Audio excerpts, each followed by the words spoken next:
Yes, let's get started. Yes.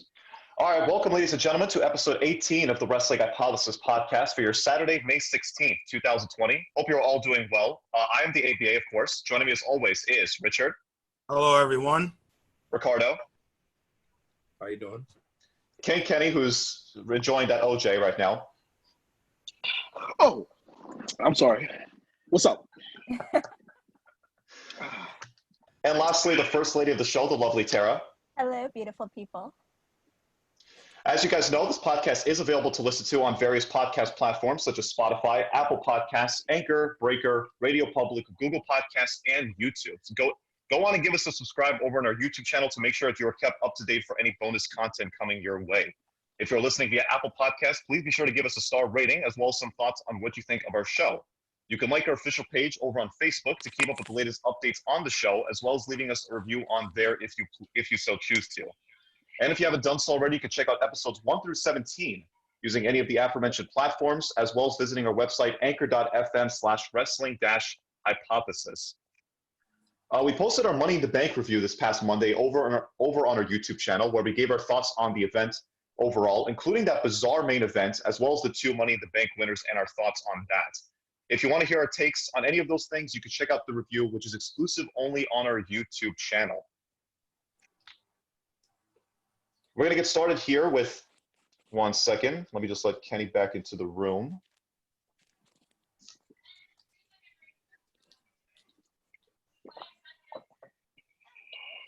All right.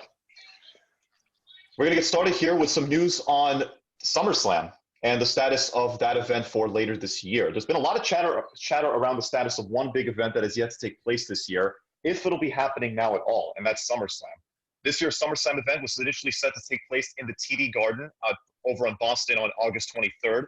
Obviously, due to the ongoing pandemic, these plans have been up in the air along with every other live event for any wrestling promotion out there. There was hope from the executives of Titan Towers that WWE would go through with hosting SummerSlam in Boston in front of an audience. But the mayor of Boston, Marty Walsh, publicly came out on Twitter last week to say that any social gatherings will not be taking place up to September 7th at this point, of which then they'll reevaluate things. And according to various sources, WWE is actively searching for a venue that'll allow fans in attendance for the event, as they are adamant to have an audience for SummerSlam. Furthermore, according to WrestleVotes, who has broken numerous news and reports that have been proven true over the years, WWE is planning to push SummerSlam back this year to September instead. Listen, my thoughts on this are WWE really needs to put their priorities and what they really want to decide right now. I know this will be hard for people like Vince McMahon and other top executives in the company to accept, but they are not really the only one dealing with business taking a turn for the worse due to the pandemic. You got other big corporations like JCPenney planning to file for bankruptcy very soon, and countless small businesses closing down their doors for good. Yet Vince over there just can't have SummerSlam without fans in attendance. Good. It's about fucking time. I mean, think about it, right? In the timeline, right, that we have this whole pandemic going on, right? We anticipate that at some point, the stay-at-home orders are going to go away and we're going to get back to business, right? And when we get back to business, it seems like the next pay-per-view that the fans will attend probably would fall on some B-rated show that no one gives a shit about anyway. Most likely, yeah. So, in this case, I think it's a very good move, right? They move into something, they move a major pay-per-view to possibly September, when, most likely the stay-at-home order would have been lifted in all 50 states, hopefully by then, and we'll all celebrate with a huge fucking pay-per-view, SummerSlam. Yeah, pretty much is that. It's the first time that in a while that a state is actually taking charge more than the company itself. Like, Boston isn't allowing WWE to run shit around there. So kudos to Boston about that, even though I don't like Boston. Sports related, but that's another story for another day. Fuck the Patriots. But but like, for Boston to do this towards WWE, it was smart of them. They're pretty much telling WWE, like, y'all need to chill. Just be smart about the next time, but you guys about to do business, since you guys want to have fans and shit like that, you're not gonna have it around here. Cause Abba, you said that the governor said it's gonna be extended to possibly September. We might not know when it hits September. It might be extended for the rest of the year. Exactly.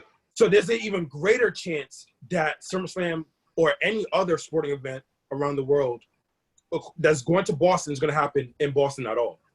So it might be a dub for not just the WWE, but for other sporting events. That's true. In Boston. That's true. Only because around September, that's when like flu season gets back up. So just believe this might have like a second wave also. But one, Boston is very liberal. Thank you. So yeah, there's that. And then two, I mean, I guess it makes sense. I mean, we have all these other states like extending this quarantine stay-at-home order, and then like you have all these other states that are just like going all crazy to have like all these events and stuff and return back. But it's, you know, it's not smart to have a venue filled with like 10,000 people just to watch wrestling. I mean, that's not a priority. Like, do you really want do you want the 8 wrestlers you have now to be in contact with a bunch of people carrying you don't know what? That doesn't make sense. That really makes no sense. So, I mean, kudos to like all the states that are saying no to them. I mean, I think they should wait. They should hold off and do everything, because you just let go of mad freaking wrestlers. What are you gonna do now? Freaking give someone like Roman Reigns your main eventer again, like coronavirus, after this dude just like battled leukemia? Like, what is wrong with you? Richard. Got anything to say? Yes. So, oh damn. I'm lagging there big time. Oh damn. You good, bro? Yeah.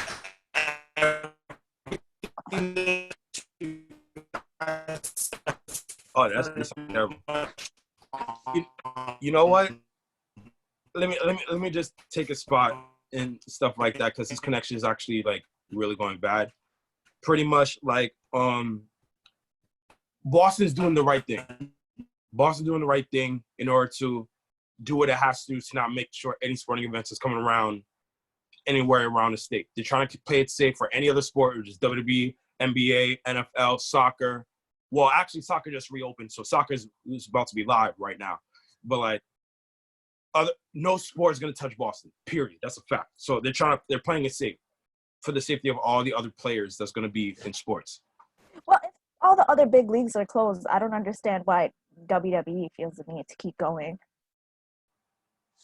That's what I don't understand. Because I think in their eyes, WWE is like an ongoing company. It's like on the move all the time.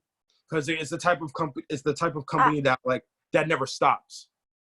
Yeah, but I feel like it's like a kid with ADD. Like, okay, even as far as production goes, it's like a kid with ADD. Like, they produce so much that it's like you can't even process what the hell is happening. It's like, that's what I feel like. It's like you have 1, 2, 3, 4, 5, 6, 7, 8. Even with like pay-per-views, you have one every month.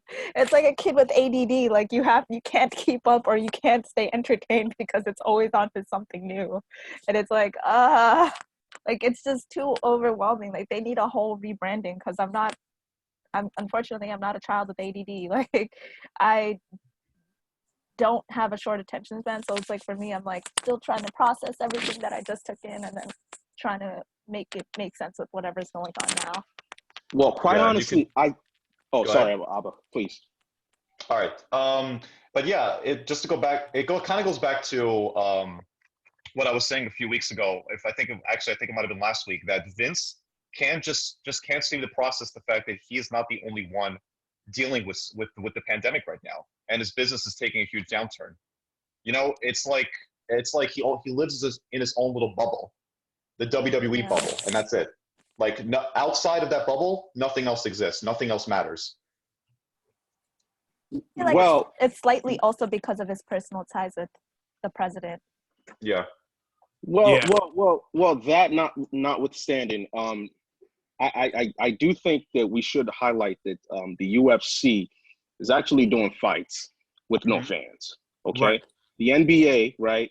The NBA has plans to reopen very, very soon because 21 Possible. teams, right? They have 21 teams in 21 different states, right? That authorized, as per local rules, right? That teams can now get together and practice. So, you know, this thing where Vince, you know, wouldn't lessen his hold on you know, his performance performing. We've seen this. Like this is par for the course. So I'm not at the very least surprised, and he'll keep, you know, chipping away at the you know, at the bit to try to get somebody to host WrestleMania. I don't think this is his last attempt. I think he'll try to find a way to host WrestleMania without the fans. Oh, no Agreed. question. Yeah, but you know, good on the mayor of Boston to just pretty much put his foot down on not I just think Vince, so. and WWE, but like literally virtually any other sporting event and social gatherings to take place for the time being. So good on them for doing that. So let's talk about Monday Night Raw. So Monday Night Raw this past week was nothing short of eventful, to say the least. It started off with the big bombshell announcement that Becky Lynch is going to be going away for a while. The reason, she's pregnant. You know, and you know, there have been rumors circulating online all of Monday what her big announcement would be going into Raw. As coming out of Money in the Bank, WWE was hyping up Becky having a groundbreaking announcement to make on the following Raw. So at the start of the show, Becky Lynch walked out with the Money in the Bank briefcase, which initially was odd why she had the briefcase and not Asuka. She then cut a passionate promo talking about her life story and how she got to this point in her wrestling career, and that she is grateful for the company and the fans giving her a huge opportunity. But she has to go away for a while regardless. Asuka came out at that point yelling at Lynch as to why she has her briefcase. You know, I probably would be too at that point. Becky said that Asuka has been the best wrestler in the world for a long time and that she earned what was inside the briefcase. She opens it, and there was the Raw Women's Championship belt. So she revealed that the winner of the Women's Money in the Bank ladder match would become the Women's Champion for Monday Night Raw. So Asuka was beyond excited to learn that she is now the champion. Up and down, all over ringside, she was yelling that she was the champion. Becky then told her to go be a warrior while she goes to be a mother. And there was your bombshell announcement right there. Asuka could not believe that. She was stunned to hear the news. And when they hugged, honestly, that was heartwarming. Asuka was chanting Becky's name and Becky walked out. That was a great moment, honestly. Like it would really like tug on your heartstrings because apparently Devon Dudley, who went on a podcast, he actually up until recently he has been producing for WWE. I still think he is now, actually, now that I think about it. But he has actually gone on an interview to discuss the backstage details, what was going on when the Becky Lynch pregnancy announcement was ongoing. And he revealed that a lot of the other female superstars, they had no idea what the announcement was going to be. So it was a huge shock to them as well, including Asuka. So that was like a genuine reaction on her part when Becky revealed it to her.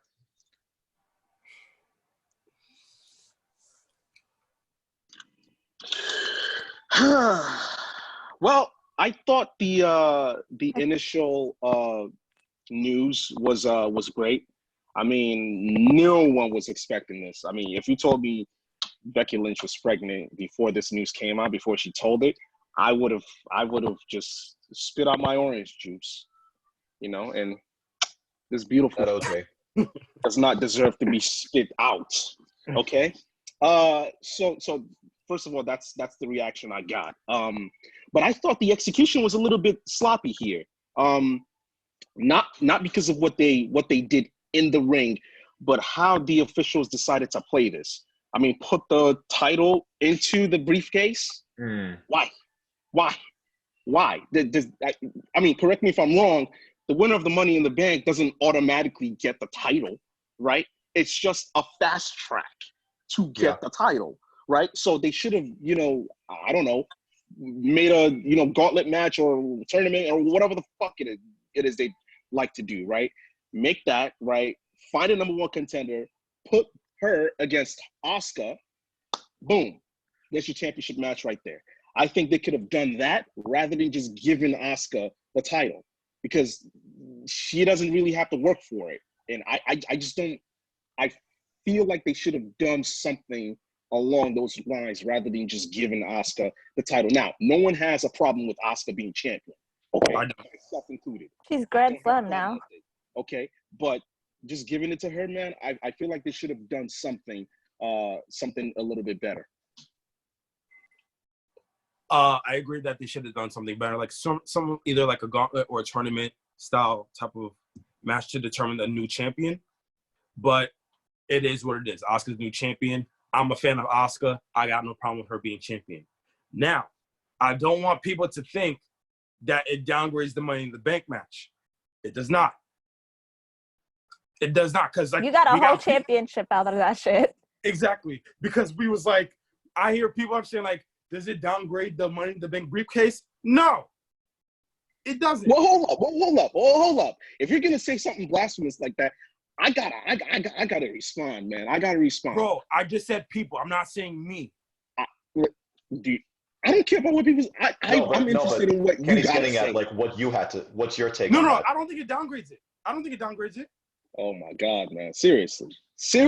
Okay, how do you think it doesn't downgrade it? In what way? In what way? I don't think it downgrades Asuka being Money in the Bank. No, the Money in the Bank. I'm sorry. It doesn't downgrade the Money in the Bank opportunity, because like through that moment right there, Money in the Bank has always been the same.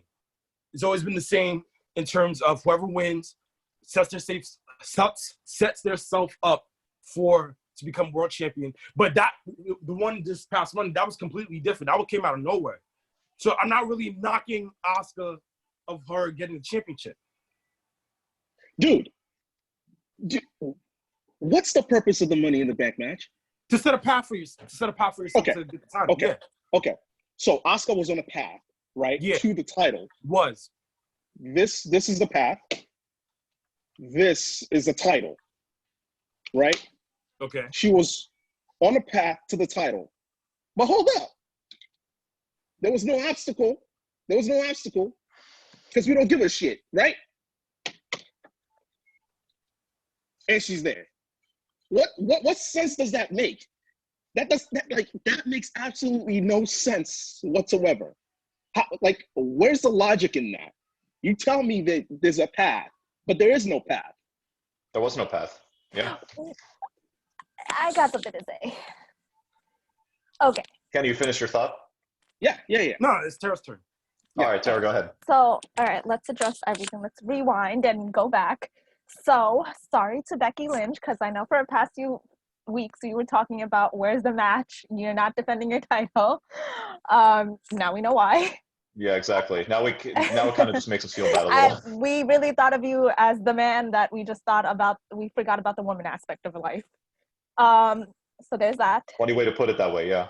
Second, I don't think, as far as I thought it was actually really cute that the way that she did it. It was still like her moment. It was like a great way because she doesn't know when she's gonna be back to wrestling. So I felt like that was like her moment. So I thought that was pretty cool that she did it the way that she did. I didn't think that it was sloppy. And now, as far as the Money in the Bank, I don't think it downgrades it, only because WWE did us a favor. Okay? Let's be real. Who the hell wants to see Nia Jax as a competitor? Freaking Dana Brooke. Freaking Carmella. There is no one in the damn Raw roster that I want to see a damn storyline with or a gauntlet match or anything. The only person that literally freaking makes sense is Asuka. She's gonna be champion anyway. Might as well just give it to her. Because who do you see as a competitor for? Who do you see? Who do you want to see in a match that you care about?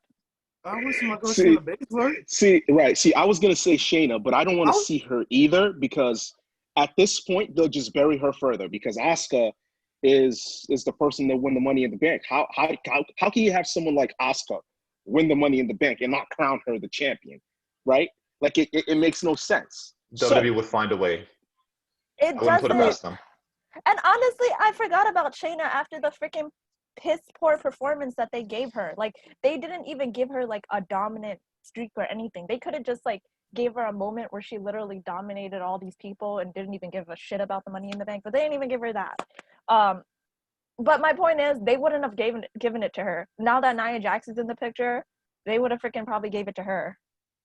Or, you know what I mean? It would have been something so stupid that just give it to her. Just give it to her. Just do the favor and just give it to her. I don't care about the woman's storyline, honestly.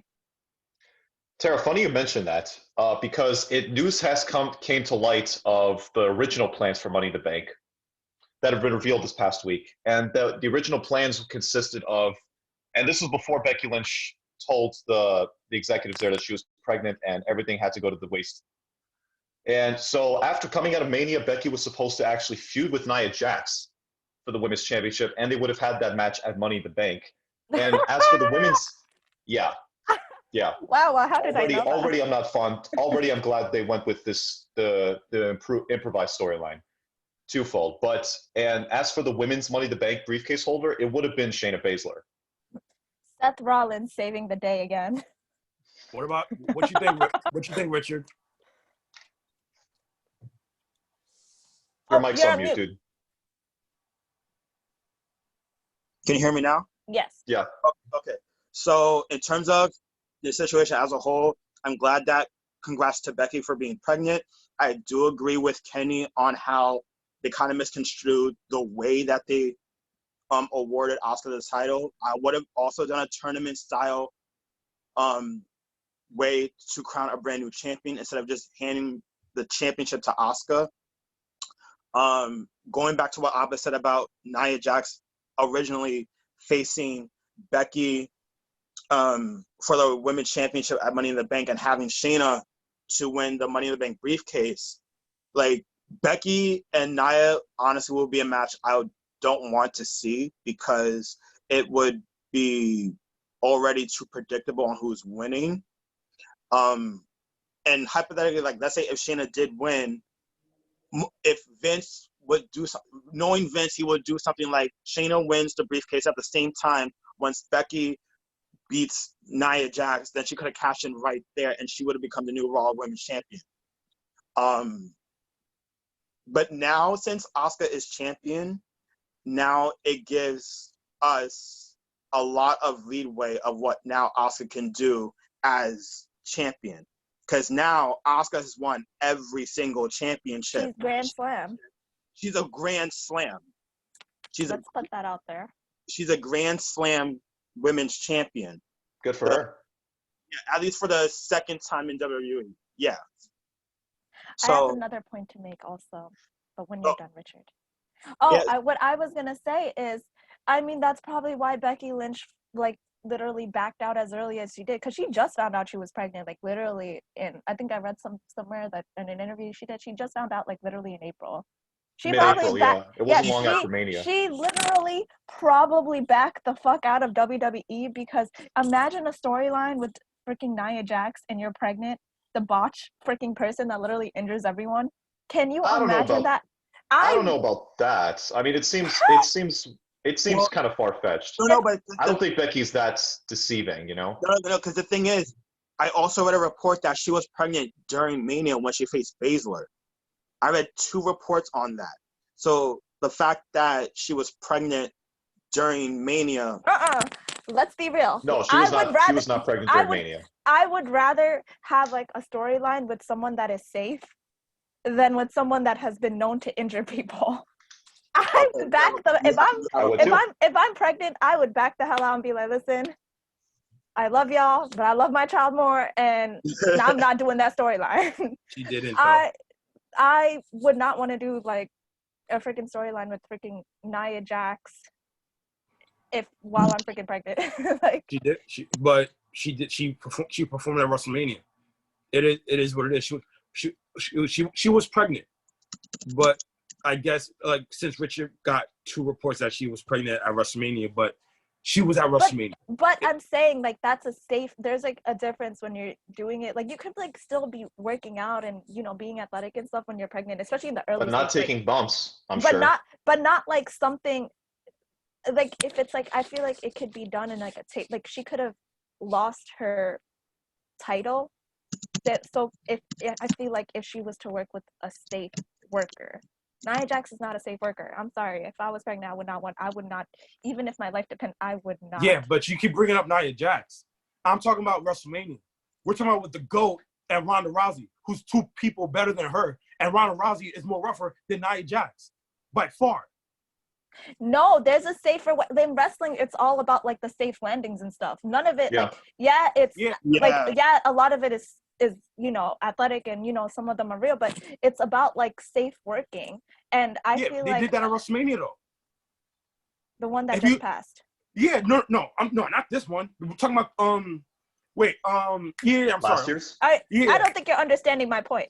My point is, if I feel like she could have still lost her title in a very tasteful way if she had a storyline that was lined up for her that wasn't with an unsafe worker. Like if I am going to do imagine okay, let's get out of the females ring and go to the males. Like if you're working with someone like AJ Styles, you're not going to get injured. Like you can lose everything. That's why someone like Undertaker would only be working with like good workers. Aside from Goldberg, we're not going to talk about that. It's because they're going to land stuff in a way that it's not going to be playing it safe. They're playing it safe. She could have lost her title in like a match that it seemed crazy, but it was playing it safe. Like she could have done something like that, but I feel like she kind of didn't pursue it only because, I mean, let's be real. The only storyline you got is Nia Jax. Like you're not going to be playing it safe with freaking Nia Jax. Like she's known to botch things. And I don't think she went to any kind of performance center to get some in-ring training before she came back. No, because she's, for some reason, she's even twice as awful as she was when she left. Like, what the fuck? Yeah, she's still pretty bad. I'm just saying she could have still lost it in like a very tasteful way, but I really feel like she probably backed out pretty early in this game because she's like, hell no, that's not about to be my damn freaking competitor. Like and keep in mind, she already injured Becky once. Remember that time that we didn't know if Becky was going to compete because Nia Jax actually injured her? Remember that time? She doesn't want to go down memory lane. She probably does, especially because she's pregnant. She's like, no, that's not going to be the person. I'm not trusting her. So I feel like that's, as far as that goes, yeah, I feel like that probably this whole Money in the Bank thing was the best case scenario. If you really write out everything, a gauntlet match, who do you want to see? Like who? All of those matches. It's not even necessarily shit. Tara, it's not even necessarily that. It's just a case of them doing something that's somewhat creative, a creative way to get to that path of becoming champion. But let's be real. Regardless of the competitors, But let's be real. No one would tune in. You need a new storyline. You need the whole women's division to do something.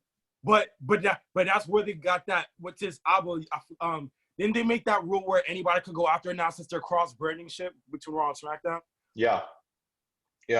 Well, Brand split seems to be it's put to the wayside right now. At least for the time being. I'm pretty sure they're gonna go back to it once the pandemic blows over. But if that were Ken, are you good, bro?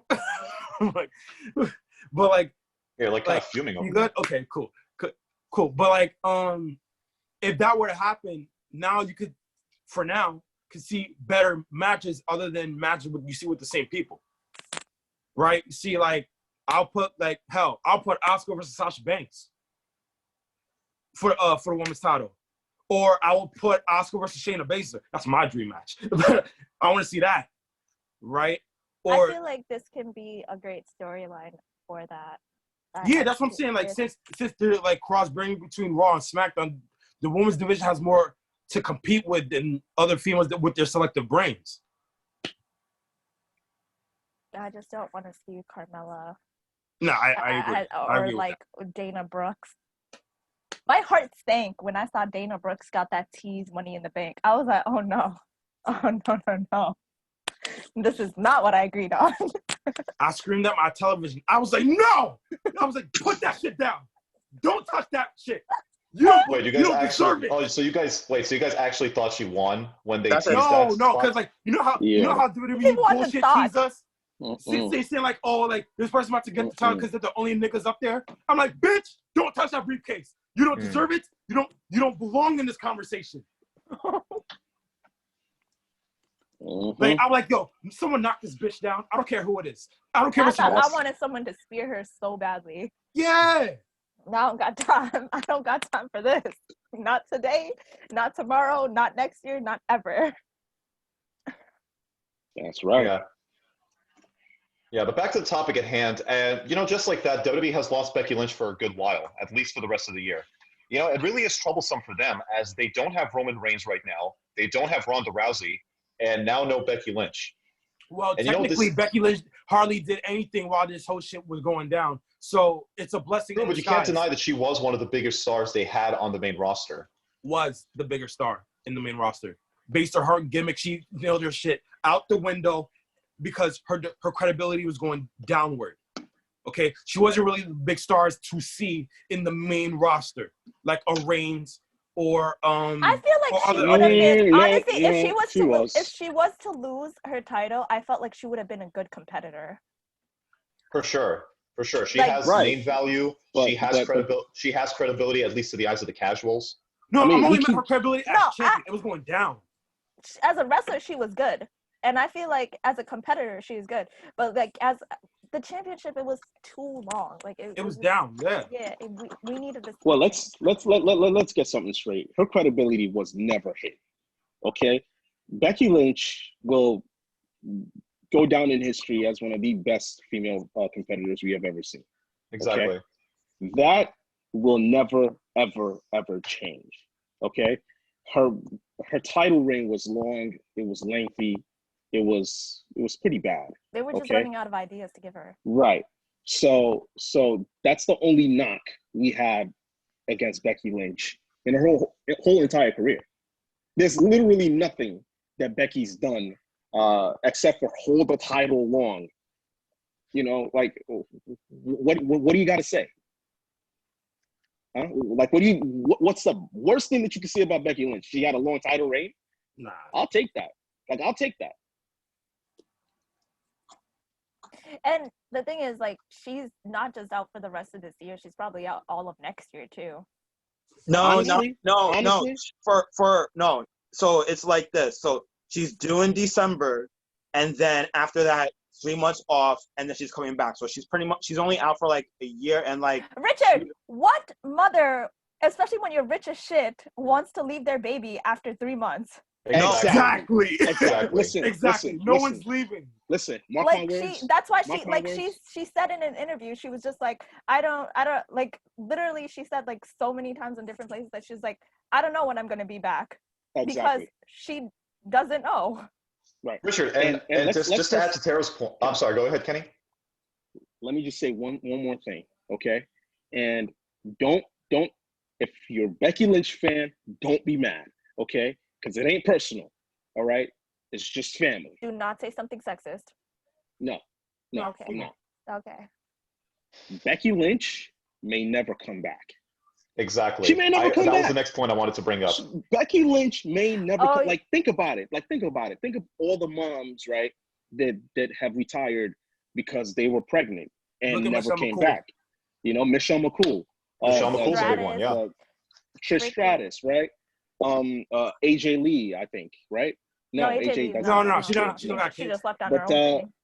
But there's Maurice. Like there's a lot of females in there, right, that come back for the Royal Rumble, right, for like that one night and then go back to being moms, right? Yeah. Do we see Becky? And there's nothing wrong with that. And most of these ladies can still go, man. They can still go. But I truly believe we've seen the last of Becky Lynch, at the very least, as a full-time competitor. I don't think you have a baby I would and agree you with come that. back to I would a agree to that. full-time schedule. It's just you can't be there for your And kids. like she was literally. You got with Seth Rollins. She backs Seth Rollins. She Gucci. She's Gucci. And they're getting married, so she could literally be a stay-at-home mom. Exactly. Exactly. She Gucci. Exactly. These two have been making bank for a good number of years now because they She's have fine. been proven valuable to the company, both of them. And at the end of the day, she's gonna be a Hall of Famer. She's fine. Her There you career go. is set. She's There you go. fine. Yeah, and just to add to the two, and I definitely agree with everything you said there, Kenny, about the definite possibility of Becky possibly never coming back to the ring as a full-timer again. Because obviously I'm not going to go through this myself, so I'm saying this is kind of an outsider, but motherhood makes women think a lot differently. They start to have different views on things than they had before now that they have It's a game children changer. and different responsibilities. I'm not saying it's guaranteed, obviously. I'm just saying it is a possibility, and I wouldn't count that out at all. Well, here's why I think that she's not going to come back. And I don't think she's going to ever stop working. Like, I think right now, okay, she's hinted at never coming back, basically. Or saying she doesn't know when she's going to be back because she doesn't know. But also, she's also been dipping her foot into acting. So I feel like, you know what I mean? That's also Like, true. Even if she was to, like, because she's having this child, like, I don't think she's gonna stop working, but I don't think, like, she doesn't really need WWE either, because she can literally go to acting and just survive off of that too, because she's gonna make shit ton of money from that also. Plus Seth Rollins' brand at the outside of WWE, like, he does CrossFit. He does CrossFit, and Becky Lynch is an ambassador to be part of that. So since Seth Rollins is making the big bucks at WWE, and obviously they're gonna get married, Seth Rollins could bring the big bucks while Becky Lynch could do a stay-at-home mom and also keep in shape with Seth Rollins' brand on the outside. So either way, she's gonna be fine. I don't think she's gonna be a stay-at-home mom, but I really feel like she won't. She's definitely gonna be doing something, but I don't think it's gonna be she's doing wrestling. something for sure. She's not doing but she wrestling ain't full staying time. home. She's not gonna be doing wrestling full time, especially not, like, you're not gonna see her for another, like, 5 to 10 years. Listen, this is all early on in the whole process. Becky, we have no idea what's going through Becky's mind right now, and never mind what will be happening 9 months, a year from now. All I know is it's not going to be in the next 2 years. That's at least. Yeah. At least not in the next 2 years. Yeah. But I'm happy. Congrats to Becky and Seth on their pregnancy announcement. Very happy for the two. All the best to them, and congrats to Asuka for becoming Raw Women's Champion, even if it's not in the most ideal of situations. And as for who I think she's going to go up against at Backlash, which is the next pay-per-view in June, it's probably going to be Shayna Baszler. What do we think? I think agree. they might give Nia the push because she just came back. Shayna or Nia, like, those are the feasible options I can see. That's all I see too. Oh, actually, speaking of Shayna Baszler, credit to my girl Shayna Baszler and how she just shitted on Becky Lynch's whole baby shit. Fucking hilarious. Like, it's completely hilarious.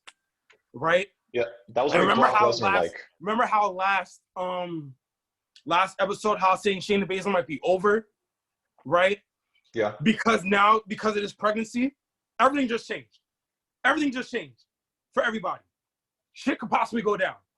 Okay? So, and for you two to get off Charlotte's ass, Charlotte will stay in NXT. Okay? Because of this whole shit, pregnancy shit, and the cross-branding interlude between Raw and SmackDown, everything is a game changer. New heights, new stories, possibly. All right? That's the beauty of it. Becky Lynch alone saved the women's division based on this decision. Possibly. If things go right. Yeah, if things go right. That's what I said. If things go right. That's clearly what I said. I just want to say one thing, man. Ricardo, you're a funny ass dude, man. You're a funny ass dude, man. What the fuck does Charlotte have to do with anything? Like, no, the reason why I said that is we got two people in Richard and Alba that want Charlotte to go back to the main roster. Right. But screw that, because we don't give a shit about that right now. That's what I'm saying. I never necessarily said that she should go back to the main roster and Can say we? that. I just said like just stay on one brand. Can we not talk about this, because we could talk about this topic for hours? Let's go to the next topic. Please. There was no reason to defend I her. had to defend her. There was no reason. You literally There was brought up. no need to bring her up right now. I wanted to bring her up. I'm a Shut Charlotte for up, life. you thirsty bitch. On to the next one. You damn right. I'm a thirsty ass bitch. Ricardo, you know it's bad when even Kenny is confused as to why you're bringing up Charlotte. Okay, whatever. Yeah. So moving on here, the other notable thing that happened on the same show was the closing segment, as they had announced that both Randy Orton and Edge will be appearing in the ring at the same time on Raw to continue their feud. Yes, to continue their feud. I was pretty confused when I first heard that myself. If there was any feud that needed continuing, this was definitely not one of them. And the way they ended their match at Mania, it seemed like that story was over at the time. So I don't know, but they felt the need to come back to it. So to describe this here, Edge came out and said that WrestleMania wasn't the end of him and his career, which, we all expected. Orton came out himself and told Edge that he was the better man at Mania. And he walked out of the ring and came to the back, but he stopped and came back to the ring and said that the better wrestler didn't win at WrestleMania. He called out Edge for not having it in him anymore, the ability to wrestle, that is. He then laid out the challenge to Edge for Backlash in a straight-up wrestling match, because this is what we need to see in 2020, I guess, right? Now, that wasn't even the most baffling thing about this segment. The baffling thing about this segment was right after Orton issued the challenge to Edge, when Charlie Caruso was out there and proclaimed that this may be the greatest wrestling match ever. And when I heard that, let's just say I couldn't breathe, because that's how much I was just laughing at that statement. She was clearly, I get it, she was clearly scripted to say that, because I doubt Charlie really thinks that way, but why would you have her say that to begin with? I don't get that.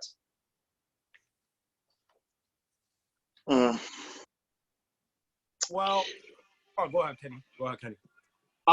This is the only thing I have to say about this, okay? Tara, I know Edge is your boy, and I love him. you guys Thank are gonna. It's Richard's boy too. You guys are gonna get married one day, and Yes. and It's already happened. Thank you. I was there. I was there. I am so sorry. Thank you, Ava, for paying attention. I stand. I'm sorry. I stand corrected. But Edge has no business being in the ring this early. Okay. I don't give a shit about Edge. I don't give a shit about Randy Orton and Edge being in the ring at the same time. Okay? I get it. Yeah, they didn't have a real match, and now this is a real match, and it's going to be great, and it's going to be fun, and it's a wrestling match, and Randy doesn't think Edge can beat him in a wrestling match. Who the fuck gives a shit?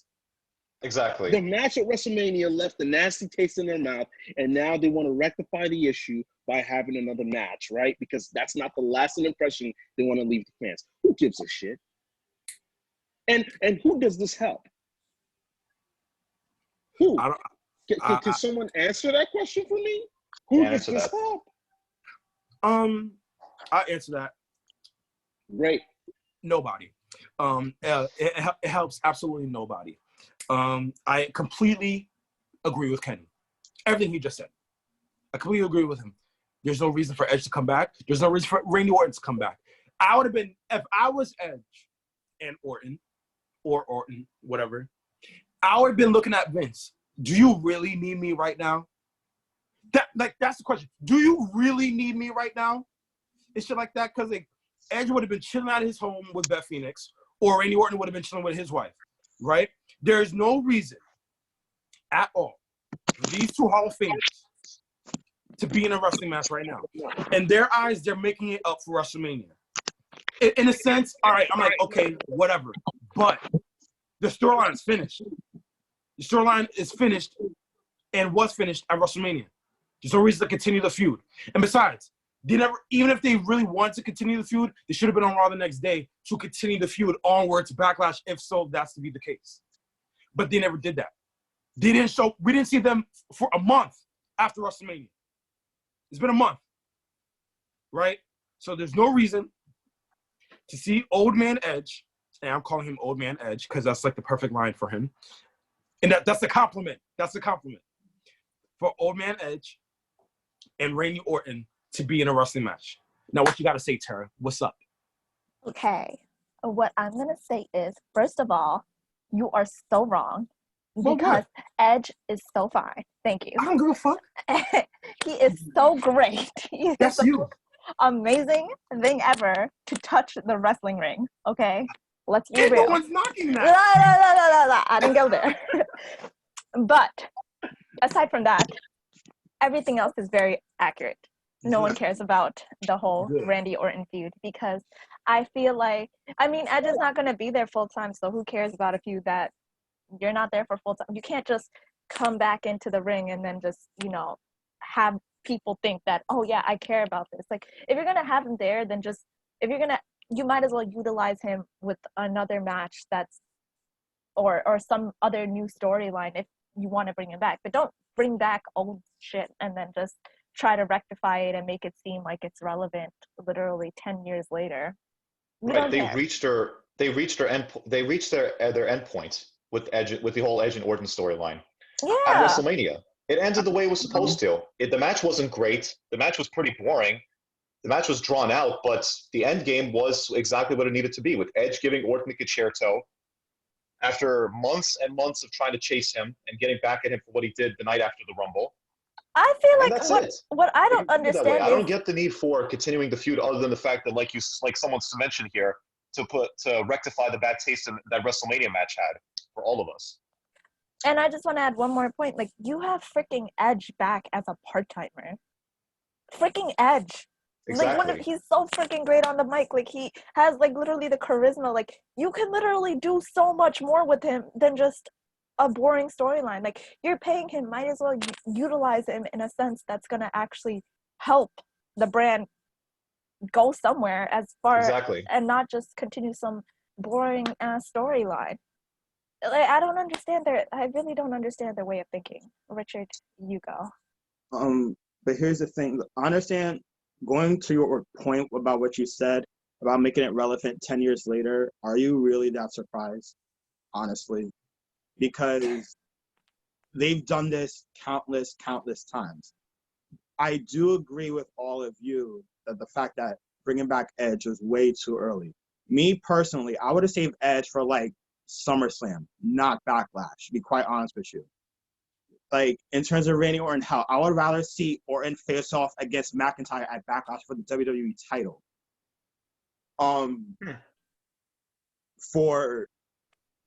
To me, this match should not happen because there's no need to, because you did all this work towards WrestleMania, like February, March, April to Mania, and that should have been it. That's it. Move on to the next one. That's fresh, that's new, and so on and so forth. But the fact that they brought it back for a B-rated pay-per-view in Backlash, to me, it's kind of ridiculous. So you're saying Wait. Time out. Time the fuck out. What the fuck did you just say? Did you just say that you would rather see Edge and Randy Orton at what? For the what? No, I never said that. I said that. Oh, as far as booking, you'd rather see Edge at SummerSlam than Backlash. Yes, that's what I'm saying. But with booked a different. No, I'm saying they could have started something completely different. They have freaking, I don't know, you got freaking Edge. No, but I'm saying, like, don't waste this Edge final matches that you have this year into next year and a B-rated pay-per-view. Me personally, if I had Edge, I would save him for like the Big Four and shit like that. I agree with that one. For the Big I agree with Four. that. So don't come at me for saying don't come at me for saying something I never even said. I'm saying Edge and Orton. I never said you said nothing. I just wanted you to clarify what you said. That's why I never put any words in your mouth. Okay? I wanted you to clarify what you said because I didn't hear you very well. I'm sorry. These are new AirPods. That's Apple problems. I can't help you. In terms of Edge, I would rather see him wrestle a match with a long build at SummerSlam, but not Backlash. So, and the fact, like an AJ Styles. And AJ that Styles. Would be a fire or match, Seth actually. Rollins, stuff like, or Seth Rollins and AJ Styles. Yeah. Whatever. Because Good choices. Because the thing is, like, yeah, he's obviously going to be more careful with like his wrestling style, but like he's actually fully cleared. So I feel like, I mean, not to put him through something crazy. Like, obviously, he'd have to work with safe workers, but he can't freaking edge. Exactly. This man literally knows how to like talk on a freaking mic. Like, you can put him up against. You can create so much storylines that are relevant as opposed to just old beef from 2005. Honestly, real talk, I wouldn't mind seeing Edge versus Cena again. I miss that feud so much. That would be a good match. That would be a great match. That would Cena be an would do that awesome one more match. time. Cena would do Hell that. yeah, he'll see. Hell yeah. Cena would do that one Hell more yeah. time. No Yep. question. I'll be down to see that. Yo, it's been a long time since those two fought, huh? Really long time. Shoot. Been ages. Anyway, Ages. never mind me, man. Never mind me. Yep. You never know, man. That might happen. Possible WrestleMania. Cena would do it. That's true. You never know. Never say never when it comes to pro wrestling in general. Never mind WWE. But you know, can I see it happening? Probably not. But I've seen crazier. So while we are on the subject of recapping what has been going on in WWE main roster programming, Sami Zayn has been stripped of the Intercontinental Championship. This comes after Zayn has revealed that he is going into quarantine for the safety of his health. And we haven't seen Zayn anyways on television since WrestleMania, where he successfully defended against Daniel Bryan. And they have since announced that a tournament will be ongoing over on SmackDown to crown a new IC champion, which they started just last night on SmackDown anyways. Now, one would normally expect that WWE would be perfectly fine if their talent feels it is best to isolate themselves from others and not come into work with everything going on, as they have actually came out and announced that to its talent. But are any of us really surprised to hear news come out just yesterday of Sami having backstage heat from management for sitting at home right now? You know, Dave Meltzer reported that there is a lot of unhappiness that Zayn exercised the option that they gave everyone regarding not wrestling if they don't want to. It's like, does this? I only mentioned that it's not isn't really surprising to any of us, because look at what they're doing with Roman Reigns right now. He backed out of WrestleMania and all major storylines going forward on their programming that they had planned for him, and you know we thought it was okay at first, but then news came out. Oh, they're trying to rid him, not mention him anymore on television, like he doesn't exist anymore. They Chris Benoit him from programming, so to speak. Well, I think it's like, I mean, it's one thing when you're just wrestling among your peers and, you know, it's just that. But it's a whole different story when you're wrestling with a bunch of fans that you don't know what they have, what they carry, what they're doing, or anything. Like, that's a whole different story. Like, can you imagine, like, with this whole pandemic going on and it's deadly, that you are literally forced to be in an area where you're surrounded by these people without a mask, and all these people are yelling and screaming. Let's be real, when people yell and scream, there's some kind of mystifying spit coming out. You have all these germs coming at you. Like, why would anyone want to be in that kind of area when you're not an essential worker? Yeah, I agree with that. So like, and besides, it's not just Sami Zayn who's playing it safe. It's like you said, Abba, Roman Reigns, Brock Lesnar, and multiple other superstars have been doing that. So like, more props to them. I'm giving more props to them than I am giving the WWE of what they're doing, because they're playing it safe. Now, for the Intercontinental title, I got no problem with them stripping Sami Zayn with the Intercontinental title. I got no problem with that. I like what they're doing right now in terms of a tournament style cross-brand thing to crown the new IC title. And if you look in the amount of contestants that are in that tournament, every person's credible for that Intercontinental title. Every person. I agree. Every person. And that's the beauty of it. So, like, I saw names like Baron Corbin, I saw Elias, I saw Jeff Hardy, I saw Sheamus, I saw Cesaro, I saw AJ Styles, I saw Shinsuke Nakamura. Tournament. Cesaro's out of the tournament. Cesaro's not in? No. Oh, damn, he should be in the tournament. That's just me. but I saw Daniel Bryan in there, and I Gulak. think I saw who was that guy that was with him at Gulak. WrestleMania? Drew Gulak. He's in the tournament, right? Yes. They fought Okay. last night. All right, so cool. So like Styles is in the tournament as well. I just said that. Anyway, there's a lot of credible names in the tournament, so that's what's making the tournament worth watching. So it's a good thing that they're doing this. So you see, that's my point on why the women's wouldn't have worked as well.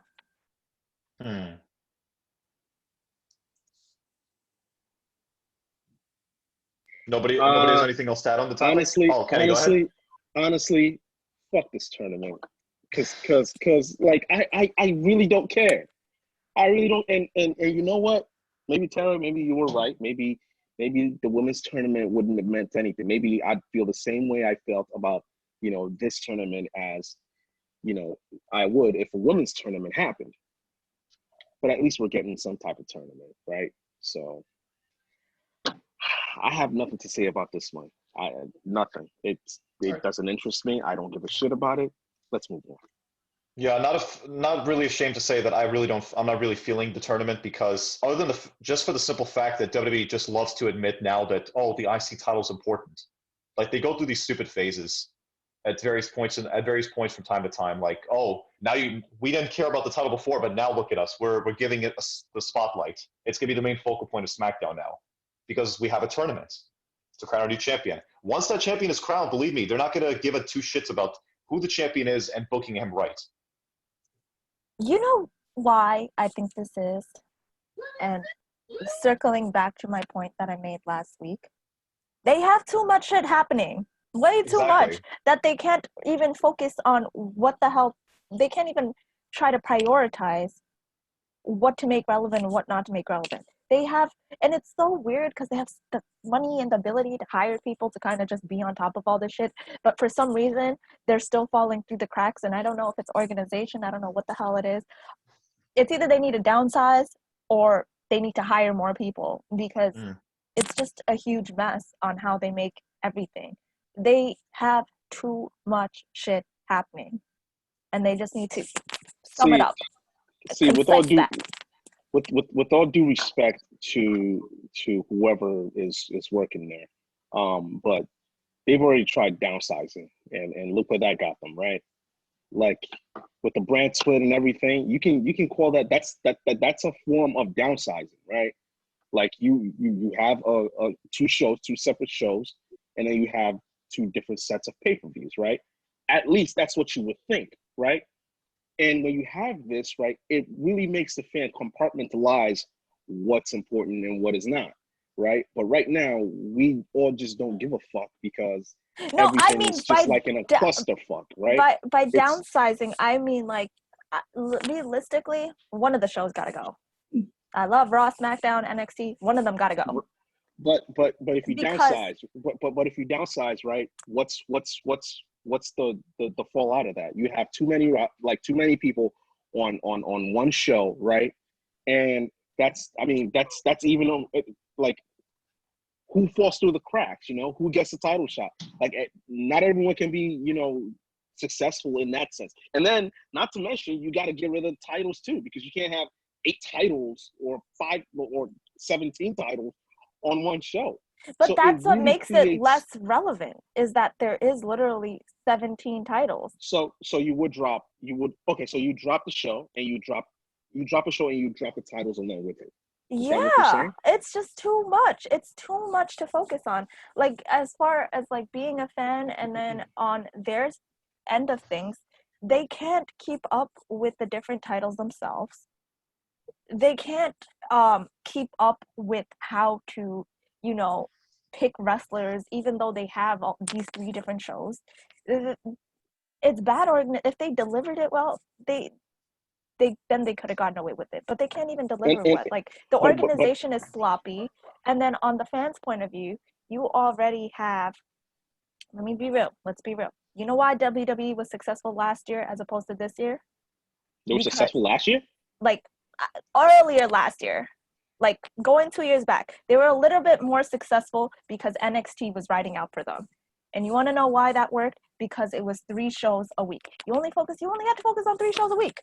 Now AEW is in the mix. That's 4 shows a week. Who's But- focusing on 4 shows a week? But I mean, look, like I said, with all due respect to WWE's product, right? It's always been a clusterfuck. Like, it's always been too much, right? Yeah. NXT just, I mean, look, if there's NXT a way, carried it. But I'm right, saying but now that let me- AEW is in the mix and has nothing to do, it kind of just broadens up everything again. And it kind of, I feel like that kind of literally resurfaced and shone light to even more of like all of their discrepancies in their whole entire company. But I disagree with that because, and here's why. If you watch AEW, it's not hard to compartmentalize. You can tell what's important and what's not. You can you can devote your full 2 hours to that one show. But when things interchange, like Raw and SmackDown constantly, right? There's an influx of information that comes in between the 2 shows, right? That overlap. So if you definitely didn't keep up with Monday Night Raw, you might really not understand what's going on Friday Night SmackDown, right? So it's constantly in there, evolving, just changing, right? And between 100 superstars and 17 different titles, you can get lost in translation. Like, you will get lost. But with AEW, it's different because it's in your face. Every single moment, every single second is vital. Okay, right? and you how am I sense that, wrong? and you know that. How am I wrong in that sense? Because AEW has nothing. Because I think when you put AEW into the mix, you lost me. That's why I said I disagree. I'm putting no. That was not the point that I'm making. I'm saying now with AEW in the mix, it's hard for people to really gravitate towards WWE because we have an extra show. Now that's NXT was holding for them. That was their only show that was holding for them. AEW is on the same day as the show. No one gives a shit about NXT anymore because AEW is there. Right. I mean, no one's gonna go out of their way to watch. No, continue. Okay, so what I'm saying is, realistically, we have 4 shows now a week that are on major networks. 2 of the shows, we already know are shit. The 2 best shows are on one night, the same night. Obviously, AEW is better, so AEW is going to best them every single night. Now, as far as these 3 other shows, they're all WWE. That's all shitty. We all know that. What my point is, they need to downsize that and put it on a different freaking day, Monday or Friday, whatever their pick is, and just kind of reorganize and restructure and make whatever it is one thing, just one thing. Because I was like, you fine. lost me, and then you explained it. I'm like, okay, I get it. No, because the downsizing thing is what threw me off. Because by definition, downsizing means that you actually drop it. Right.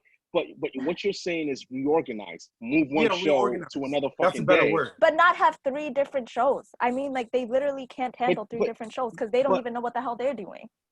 I understand that, but how do you handle only 2 shows? Like, it's impossible now. With all the fucking wrestlers you've acquired this massive, incredible talent pool. You can't just have 3 shows and call it a fucking day.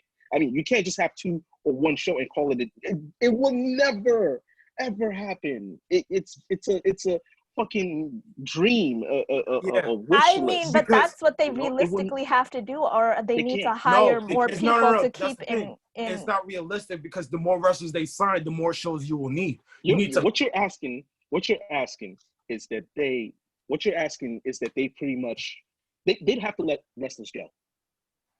Do you? Now, we both know it's in their best interest, right? Yeah. To let some wrestlers go, right? But do you think they think it's in their best interest? Because we know what it's in their best interest. We know that letting wrestlers go is probably well for if you're literally going to have a show that's good,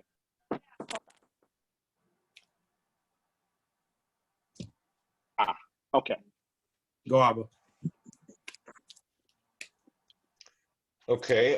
Funny that we all mentioned. Someone mentioned AEW. We were good. This is a nice segue into our AEW thoughts from this past week. Dynamite. Show started off with Lance Archer storming out to ringside after some poor staff member who was fearing for his life, and Archer clotheslined him into the ring. This has been a shtick lately, where he would assault a tiny staff member at ringside whenever he would make his entrance. Jake the Snake Roberts was with Archer, and he cut a promo on Cody saying that he had nowhere to hide, not behind his brother Dustin, nor his wife Brandy, who certainly felt the wrath of these two after having a snake placed on her last week. We see a shot of a car and Cody in the driver's seat and proceeds to steer into some chairs and a barricade. Archer runs at him. They go at it. They go back to ringside into the ring. Cody gets a chair and throws it right into Lance's head, but he wasn't fazed by that spot at all. Jake intervenes and holds Archer to the side and prevents the brawl from escalating any further. And that was the segment to start Dynamite this week. A nice way to build up their title match at Double or Nothing next Saturday for the AEW TNT title. I like how they started off that show with a bang, where most shows in terms of NXT, Raw, and SmackDown forgot how to start a show like that. Effectively, yeah. Yeah, effectively, because like when you start off a show, you need to bring the viewers' eyes. You gotta grab their attention. And with AEW, even while this quarantine epidemic is happening, they still know how to keep the viewers' attention towards the television screen. So that's what I truly loved about that segment. Yeah, I mean, I definitely agree with you, man. It's definitely refreshing to see, because usually shows like WWE start with a long-winded promo into, a match, right? I love the direction they're going in this, man, and AEW never fails, in that sense. So I can't lie, I didn't watch the show, but from what I'm hearing Abba say, it's pretty good to see, man. It really is. I'm sorry, go ahead, Tara. Oh, no, you could go. But I just wanted to wrap it up, so go ahead, Tara. Oh, I was just gonna say that I agree with what they say. I did watch the highlights, and there's just like a little, there's just some kind. It's like they mix nostalgia and then like current wrestling so well, and I have to give them props on that. Like they don't make something outdated; they make it still like cool. Yeah, I definitely agree with all of your points there. Like AEW has a knack for trying to change up the pace with their shows and the flow. So it's not like you're always hearing a long-winded promo, like Kenny said, like they do on Raw, SmackDown, and NXT sometimes to start the show. So I like the direction they're going in that way. We had the Best Friends against Jurassic Express with freshly squeezed Orange Cassidy, of course, alongside them. They had a good match here. These teams never fail to impress me. At one point of the match, both Chuck Taylor and Trent nailed a double suplex on Luchasaurus at ringside, which looked brutal. They did their big hug spot that they always do mid-match, but Jungle Boy hits the Tope Con Hilo on both of them to wipe them out. So just fast-tracking here. So Orange Cassidy wanted to get in on the action, and he was waiting for Jungle Boy to get back up to his feet, when out of nowhere, Rey Fenix jumped in shot with this nasty kick right to Orange Cassidy's head. I thought he kicked his head off completely. That was just a great spot. It just came out of nowhere. We since heard that Phoenix will be part of the Casino ladder match, where the winner will get a title opportunity for the AEW World title, alongside Colt Cabana, Darby Allin, Kip Sabian, Scorpio Sky, and Orange Cassidy himself, with a few more names to follow. Apparently, the ladder match will consist of 9 wrestlers total, which honestly I feel is pretty overkill for the amount of participants in a ladder match. And not to mention, with all the social distancing rules going on, so I don't think that's really a great idea. 9 people in a match. I know. I completely understand what you're saying about the overkill with the amount of wrestlers that's in there. But the thing that we got to give AEW the benefit of the doubt is that they're able to adapt into any match due to any situation. That's why. That's also true. That's also true. So basically, in terms of the 9 people in the ladder match, I got no issue with it. Translation, they can't fuck this up. They can't fuck this up. And They're less likely to F it up than WWE would, yeah. They not fucking this up. And quite frankly, I'm okay with it. Let's get it on. Yeah, I I got no think- problem with it. Well, I think with the ladder match, I mean, if you look at the New Japan, if you ever watch the New Japan ladder matches or like the New Japan stipulations or anything, like they usually have like that amount of like that same amount of like wrestlers. So I think they're gonna like they're used to this style. They're gonna still execute it pretty well. And on top of that, I mean, they've been social distancing. I feel like they've been social distancing with each other. So I feel like I don't think it's like as crazy of a thing, but I think they're gonna do well. They have not failed us yet. So I agree with everyone here. They haven't failed anything else like that with everything that's been going on due to the outbreak. What I like what they did is like they built a tag team division, but they also built at the same time snips and pieces of the ladder matches coming up. And also, as we're talking right now on the podcast, they just announced the next person in the ladder match, which is going to be Kazarian from SCU. So that's another name that's going to be added to the ladder match. So it's really going to be very interesting that two members from SCU is going to be in this match. And it's going to be also very interesting to see how they're going to combat with each other within next weekend of Double or Nothing. Yeah, that should be interesting. Both Kazarian and Scorpio Sky of SCU going to be in the match. So and also remember, Scorpio Sky is in line for a huge singles push into the summer. So it's going to be another interesting way how there might be possible dissension within SCU. So we have to wait and see what happens from that point. yeah, I agree. Moving on here, that wasn't the only interference we saw in this match as MJF ran in and threw Jungle Boy into the ring post and threw him back into the ring where Chuck Taylor plants him right on his head. That was his signature move. That is his signature move, I should say, and picks up the win for him and Trent. Almost immediately after, we saw Wardlow come out of nowhere and throw Marco Stunt right into the barricade, and both him and MJF backed off. We know that MJF and Jungle Boy will be having a match against one another at Double or Nothing, so this was another way to build to that. So like Richard said there, I like that they're implementing multiple ways during one match or segment, multiple different matches scheduled for Double or Nothing. They had the ladder match, the tag team division, and MJF and Jungle Boy. So I like that aspect there. Yep. After that, we had Penelope Ford against Britt Baker, against Chris Statlander, against Hikaru Shida in a four-way match for the women's division. Not a bad match, minus a couple botch spots here and there. Hikaru Shida picked up the win on Penelope when she rebounded off the ropes and hit her signature knee strike. This is all during Britt Baker punishing Statlander outside with her lockjaw submission hold. I guess she didn't want the win bad enough. No comment. What was the purpose of this match?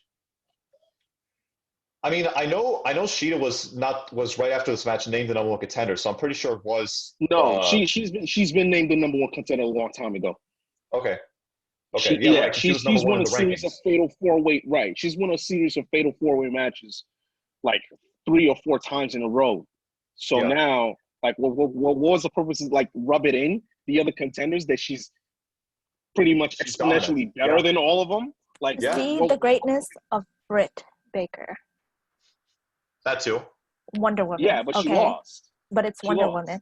Yeah, but she was doing something. But like I mentioned, I think they were trying to create a storyline for her. I agree. They're doing something with her and Chris Statlander. Okay. Don't doubt Wonder Woman. They are, because it's already been announced that they're facing each other at Double or Nothing on one-on-one. So there you go. Wonder Woman. Yeah, but why? Like, because she's amazing. Okay.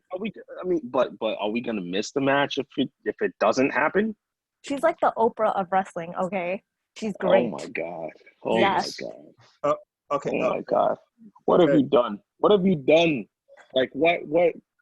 Because you need to be blessed with greatness from time to time. The only greatness I need is Charlotte Flair. I'm sorry, but have you ever met another wrestler that is a full-time fucking doctor and a full-time wrestler? Oh. You know, if she were a You full-time can knock your teeth out and then get your business and fix it. that's cute. But That's you know how she what? makes her money, yeah. Maybe if Thought of she stuttering for some greatness. actually listen, maybe if she actually put in more time as a wrestler, she'd be actually decent in the First ring. of all, she is already decent, and she's What? Eh, No, she is not. so.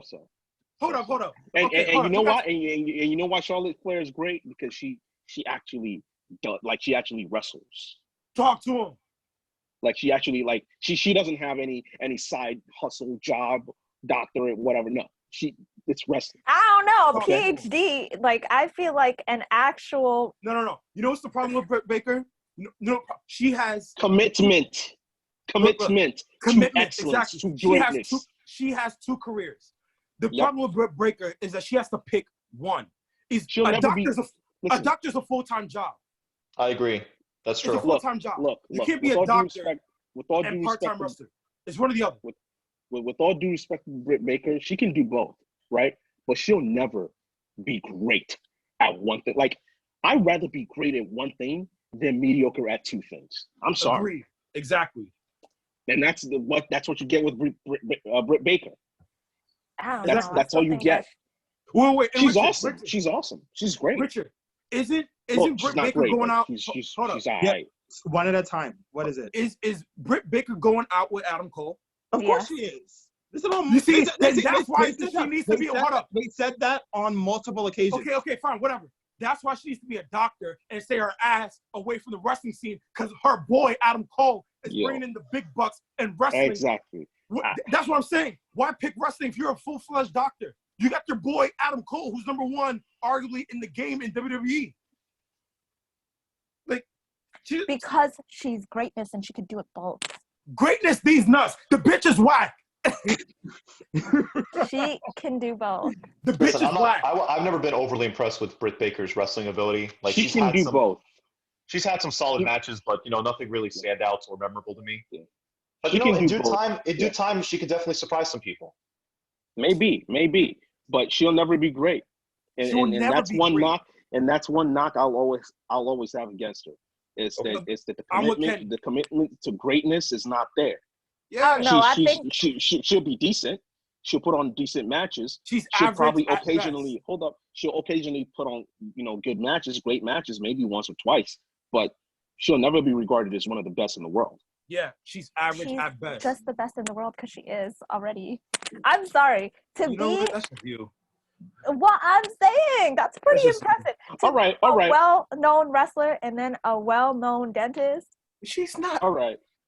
So it's not like she does wrestling regularly. Give me one good match she did. I'm just saying that's pretty impressive. Hold to on. have a Give whole me one doctorate. good match she's ever done. Look, Rich. I'm just saying it's just cool.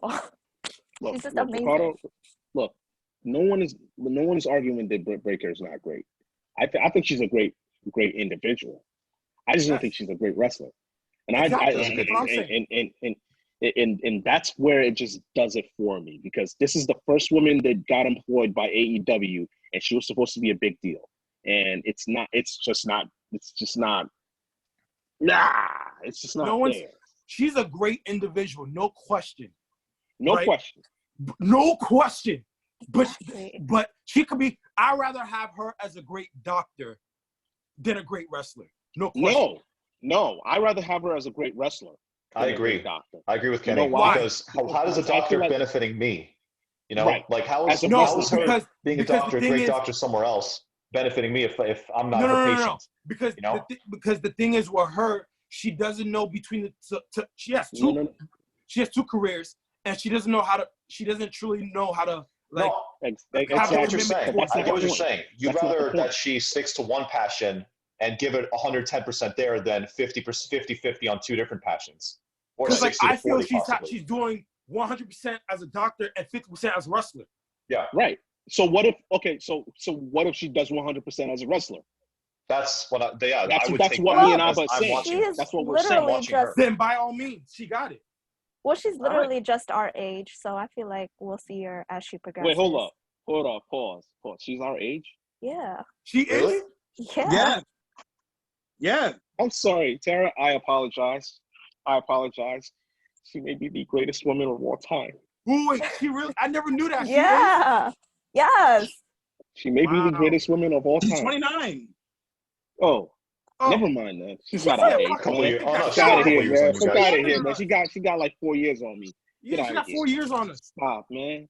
Let me Stop. see. She ain't even in our bracket, man. Yeah, I thought she was our Oh, age. I thought she was like. No, I really did think she was. Yo, if she was like 25 and a doctor, man, what? Nah, I thought she was, And a 'cause- wrestler at I 25. think she was like. Man, When did she you graduate? living your best life. Exactly. That's if she was legit in her mid-20s, she would be. I thought like, she a was in her legit mid-20s. inspiration to all I of really us. thought she was in her mid-20s. I She's was in her like, late yo, 20s. she's doing that age 25. She's the GOAT for sure. Yep. I She agree. just turned 29, actually. Oh Just yeah, re- she did. She literally just turned just turned 29. 29. You know, 29 ain't too bad to accomplish what she's done so No, far during her but life. it's still So, pretty great, man. It's still pretty that's still great. pretty good.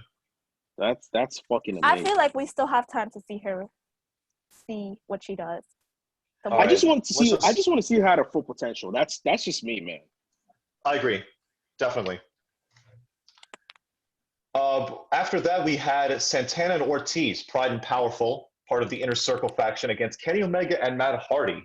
Omega and Hardy knocked it out of the park, as we all know, with their all-out tag match against the Inner Circle in last week's main event. This match here obviously wasn't set under the same rules, but still, I was looking forward to this match.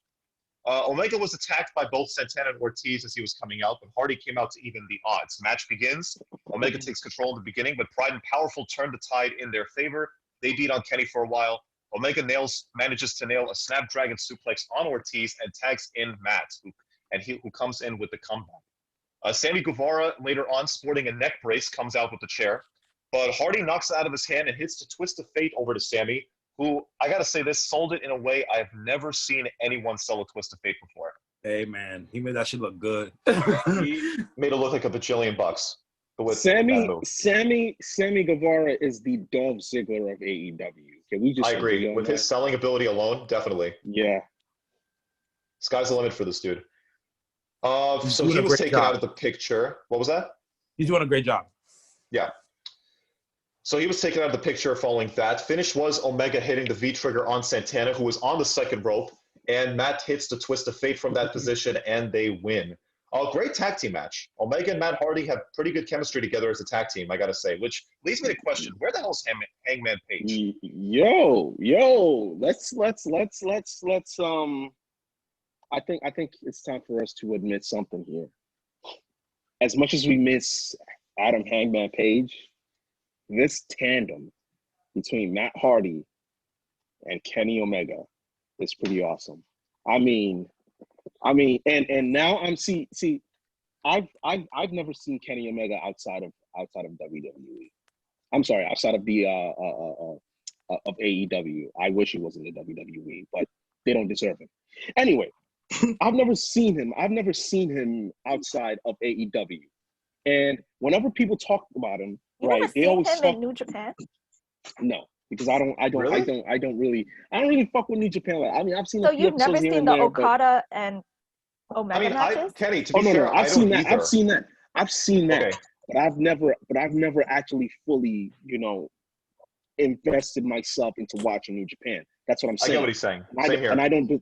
And listen, I don't deserve to call myself a New Japan Pro Wrestling fan if I occasionally watch them. Okay, so with that said, this guy's like the ultimate Swiss Army knife. Like he can compete with anyone. That's number one. He can tag team with anyone, man. Like he can do anything. Like what He's the the fuck greatest can't wrestler in this the guy? world. Like what the fuck can't he do? Like He's literally is the this greatest wrestler in the world. that Kenny Omega can't do? Is like, can somebody just tell me what he can't do? Like if you told me that he can't do a backflip while at the same time painting his toenails, I'd buy it. But then again, I won't buy it because I think that's something he can do. I know I'm just ranting, but this guy's just fucking amazing, man. Like I can't That's tag why team he's with dubbed anyone. the best. He's dubbed the best wrestler in the world currently, and for the past few years. It's just mind-boggling. Because you remember you talked about Jeff and Matt being one person. That is Kenny Omega. Really? Oh shit! No. Oh shit! Wait. Hold up. He has the creativity and the athletic ability. Oh shit. Oh shit. Oh shit. That's a good point. Oh shit. Okay. All right. No, I could buy that. I could buy that. He needs a little bit, his crazy motherfucker, stunts needs, stats needs to be higher up just a little bit. But I've seen Kenny Omega do some crazy shit. I'll buy that. He hasn't been turned down from anything That's true. crazy. That's true. Never. He went toe to toe with the most hardcore dude in wrestling today, who happens to be Joey Janela, right? And fucked him up. And he hung with him step for step, never missing a beat. I mean, that's just and he fucked up Jon Moxley too. So there you go. I think that's the only guy Kenny that Omega's ever beat proven Jon anything. Moxley, right? He can adapt to different styles, just like that. Yeah, man. He is the ultimate. You're right, Tara. He's Matt and Jeff mixed into one, man, without the drugs. Yeah. He's the perfect wrestler. He's got the best parts of Jeff and Matt Hardy. Yeah. I've never seen anything like it before, man. Never. Which is why he's the best. After this match, they announced that at Double or Nothing, it will be Nyla Rose defending her women's title against Hikaru Shida, who has been on a roll these past few months with her matches. Shida was cutting a backstage promo on the opportunity given to her when Nyla appeared and said that she had a gift for Shida, and she was holding a candlestick and just whacked her right in the head, and Shida falls. She then called her a bitch, and that concluded the segment. I laughed my ass out when she took that candlestick and just whacked her in the head with that. Nyla is just great. And honestly, I would not take the title off her just yet. But you know what? If I were to really think about it, if I had to decide who to eventually take the throne Nyla and take the title from her, it probably would be Shida. To be quite honest with you, she is as good as anyone in that women's division. If they decide to do a title change. No, bar none, she's the best wrestler in the women's division for sure. Shida, I'm talking about. So yes, if there's a title change here, I'm not going to be disappointed. I'm not going to act like I hate it, and I'm not going to riot. I'm not going to throw a fit either. So, but no, Nyla Rose. Oh my God, let's not confuse those two. I'm sorry, man. Yeah, I know. But Nyla Rose, man, yeah, she's a fucking badass. Well, she's the embodiment of what Nia is supposed to be. Yeah, exactly. And then Nyla Rose is money. Yeah, and you're right. I don't see anyone beating her, man, because they just can't match her. Like pound for pound, she's just so great. Like there are some people that you can overcome their power, right? If they're bigger than you by just outsmarting them. But Nyla Rose is so dominant that there's nothing that you can literally do. Like she's a fucking force to be reckoned with. There's nothing you can do to overcome that. And she could play the opponent's game for being agile. For a big girl, she's agile herself. That's right, true. Exactly. So she can take whatever you're dishing and she can dish it out like that, With more impact, exactly. Times two. Like it's literally, Ricardo, you'll appreciate this. It's literally Meliodas' full counter, bro. Like it's devastating. Like it's done. You hit her. That's she right. hits you back with twice as much force as you hit her with. That's right. You can't, how can you beat something like that? There's no there's no way. Nyla Rose can adapt to anybody. To almost anybody in actually I'm bugging. She's number one in the game in AEW. By far. No question. Except who's the girl that you just said, Abba? The one that might Shida? Yeah, she's on the come up. I'm giving her credit. She's on the come up though. She's showing her work. But I'm still giving the edge to Nyla Rose. But I would say she's on her. It's not her time yet. I feel like give them one more pay-per-view venue or possibly two. I mean, who knows? It will be her time. But until then, it's still Nyla Rose. Yeah, her time will. Yeah, her Hikaru's time will definitely come as the champion. But I'm just saying, maybe not so much right now, because Nyla's doing her thing and it's working very, very effectively. We had MJF against Lee Johnson. This was a quick squash for MJF as he toyed around with Johnson throughout, locked in the Fujiwara armbar for Lee to tap out immediately. He then grabs a mic and cuts a promo calling out Jungle Boy and challenging Marco Stunt to a match for next week's Dynamite show. Something to look forward to on that show. What I love about MJF, he gives us a reason to watch him every single week. I love this kid, right? I'm truly looking forward to when he gets to the AEW World Title picture.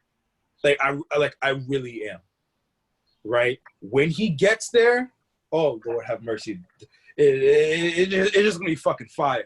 That I just love his work. I just love MJF's work.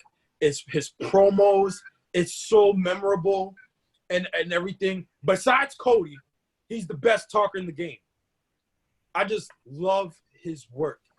And for Jungle Boy, God, this is like this MJF's coming back part. He's gonna face Jungle Boy and shit, do away with him, and then go to greener pastures. It's to something that really matters, right?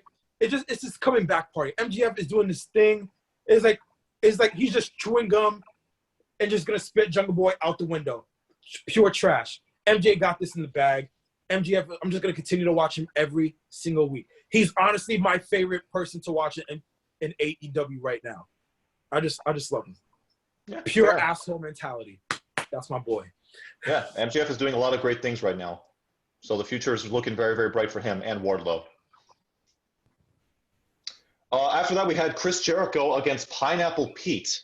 Another quick match here. Didn't really last all that long. Jericho smacked Pete around, which provoked him, and he went all ape shit on Jericho and nailed him with some running back elbows into the corner. Was charging for Chris again when Jericho, out of nowhere, hits the Judas effect on Pineapple Pete and picked up the quick and decisive win. The Inner Circle comes into the ring at that point, and Jericho proceeds to cut a promo on the Elite, and whether or not they are even a thing anymore, seeing as how we have not seen members like Hangman Page and Nick Jackson the past 2 months. He called himself an Inner Circle honorable, to which he asked Sami at that point to say honorable in Spanish, which he did, and that was pretty funny. He then says that while the world reacts to the coronavirus, the Inner Circle acts. He then issues a challenge to the Elite faction to a stadium stampede match at Double or Nothing, which is allegedly going to be taking place at the TIAA Bankfield venue, which is not too far from where the venue they were at this week. Not sure if this will be pre-taped ahead of time for the pay-per-view event. Wouldn't surprise me if they go with that. All of a sudden, we see Vanguard 1 fly down to the ring, and who still has the Inner Circle tee that it stole from Jericho a few weeks back in that awesome segment. And it accepted the challenge on behalf of the Elite before Jericho introduces the sixth member to the Inner Circle, his baseball bat, which he named Floyd. Creative name there. And he proceeded to smash Vanguard 1 to pieces using Floyd before Matt Hardy finally comes out to stop the chaos, but by then it was too late. Vanguard 1 was dismantled. We're not exactly sure what the Stadium Stampede match entails, but if that street fight that closed out last week's Dynamite was any indication, it's that AEW knows what they're doing with these kinds of matches. So I'm nothing if not looking forward to Double or Nothing just for that match alone. The Inner Circle is the best faction currently in wrestling around the world. What about the Undisputed Era? Yeah. Even more so? Currently, right now. Currently. Okay. Not overall. Just currently right now. He said Undisputed Era, didn't you, Ava? Yeah, he said that. What the fuck has the Undisputed Era done in the past? I see what you're saying, guys. Month, I see what you're saying. They haven't been really shit. prominent on television lately. Yeah. They haven't done Inner jack Circle's shit. at least on our screens entertaining. The Inner Circle right now is the best faction in television. With Jericho, love him, right? I'm looking more forward towards the Elite more than the Inner Circle, because we all know what the Inner Circle is going to do in that match. But in terms of the Elite, Jericho called out Hangman Page, called out Cody, Matt Hardy, Omega, all of them. So pretty much, I'm more looking forward to one person, and that's Hangman Page, because we haven't seen him in weeks, just the whole quarantine epidemic and shit. I'm looking forward to what he's gonna do in this match against the Inner Circle, because I want to see whose side is he truly on. And in retrospect, I think he's gonna be on his own side. So for his heel run to start and his rivalry to start with Kenny Omega specifically, but I'm looking forward to this match on what both the Elite and the Inner Circle will do in this specific type of stadium type atmosphere match. I'm looking forward to this. Yeah, the Inner Circle is freaking brutal. I love them. They are so good. All of them are good on the mic. They're all just assholes. They're just taking over. And it's just so good. But I'm kind of curious to see how the Bucks and Hangman are going to do. Because that was a nasty fight. That was a nasty ass fight. Yeah, it was. And plus, like what I like about one of the main things I truly like about what's going on is like no one's like looking at this, but like I personally am, is the owner of AEW. He's letting them do whatever they want. He's letting them use his own stadium that features the Jacksonville Jaguars to use the stadium as a match for the pay-per-view. That's fire. Who doesn't want that, right? I'm giving credit to the owner of AEW. That is fucking fire for the event. And my opinion, I think it's going to end the show. That's my honest opinion. I think that match is ending the show. I agree with that. I think that'll happen. Because that match is too big to make it like second to last or third to last. I think that match that big is ending the show, right? But I'm giving credit to what credit is due towards the owner of AEW, who's also the owner of the Jacksonville Jaguars. I forgot his name. Tony Khan. Tony Khan. Thank you, man. Tony Khan. Shout out to Tony Khan. Well, I think basically what their setup is that he's the owner and he's the money person, but essentially it's Cody who's the brains. Oh, and also it's a slap in the face towards Vince, because he saw what Vince did in Money in the Bank, because he was like, yo, y'all use your headquarters. We got a stadium. Eat that for a match. That's jokes.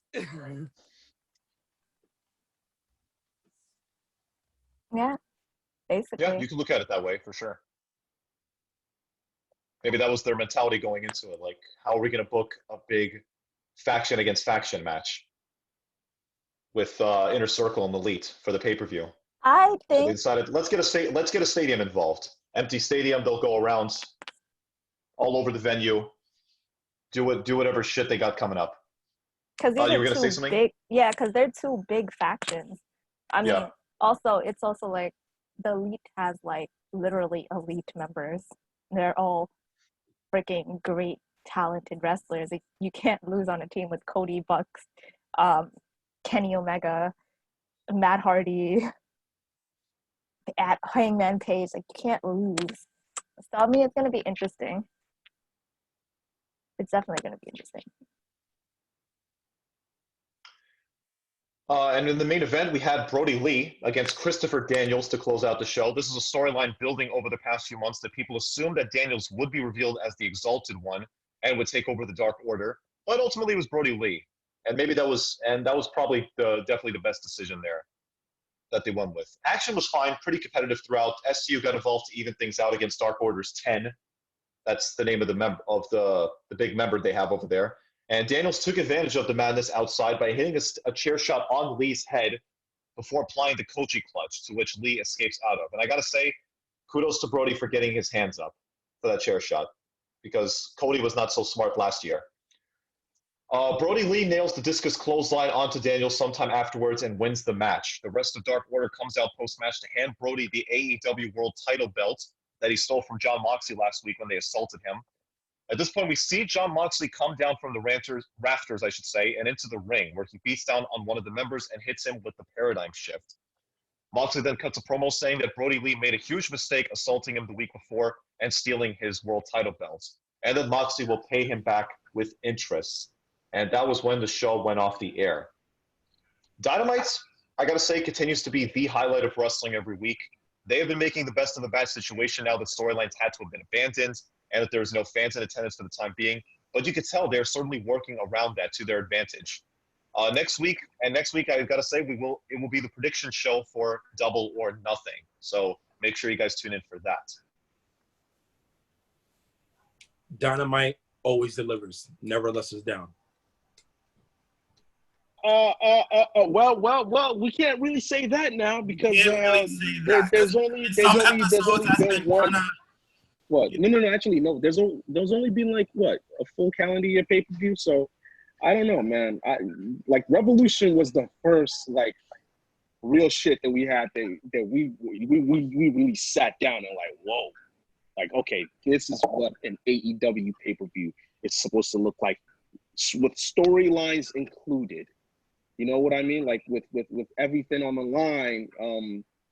And I really can't say that they haven't disappointed. I mean, they haven't disappointed us yet, but what's the sample size here? Like we really No. Well, the sample size is that like they've been giving us weekly television very up to par, which has been great. Right, but I'm talking about pay-per-views. No. I was gonna get to that. Their last pay-per-view was fire. No, past two pay-per-views. I would say the last two. Full Gear and Revolution. Yeah, it's been fire. Right? And that's pretty much what I got. Two pay-per-views and weekly episodes. Exactly. Two pay-per-views, bro. No, that's it. No. Like you can say, look. Like you can say NXT is never disappoints us, right? With their takeovers, because there's like what 30 takeovers now, so we have a huge sample size to go by. Like in the span of like 5 to 10 years, you know, like we have that history. But with AEW, we don't have that history, that long history of pay-per-views with them. So I still say it's in the air. Okay. No, I get what you're saying, Kenny, and I definitely agree. But I was only really getting at the weekly shows. Yeah, weekly shows. And the fact that they've been more often than not pretty consistent with their quality. Oh no, they've been pretty good. It is. It's been pretty consistent. That's one thing I'll give AEW, man. And it's a breath of fresh air to think that wrestling can actually be consistent. Wow. Yeah. Yeah, pretty new concept there. WWE should look into that, honestly. Downsizing. Before we move on to NXT and our thoughts on this past week's episode, some news came to light that WWE Hall of Famer and WCW legend Sting has actually not been under contract to WWE as of late and is currently a free agent as of right now.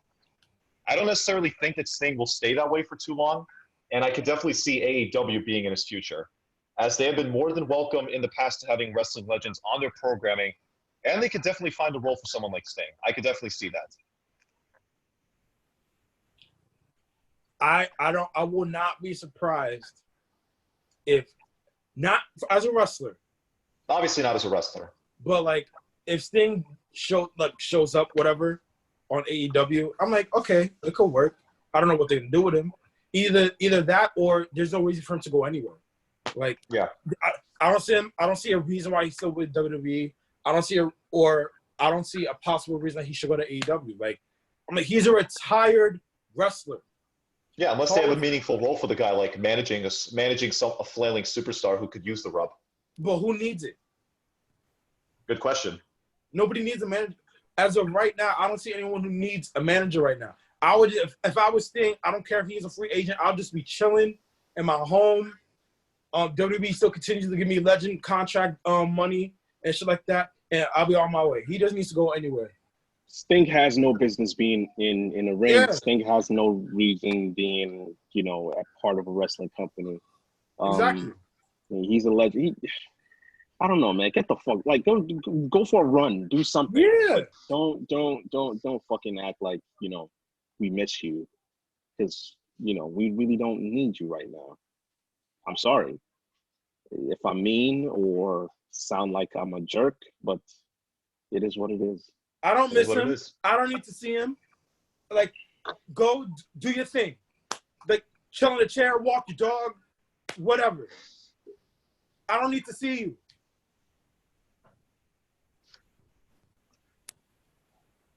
Okay, on to NXT. The show started off with Matt Riddle and Timothy Thatcher defending their NXT tag team titles against Imperium, Marcel Bartel and Fabian Eichner.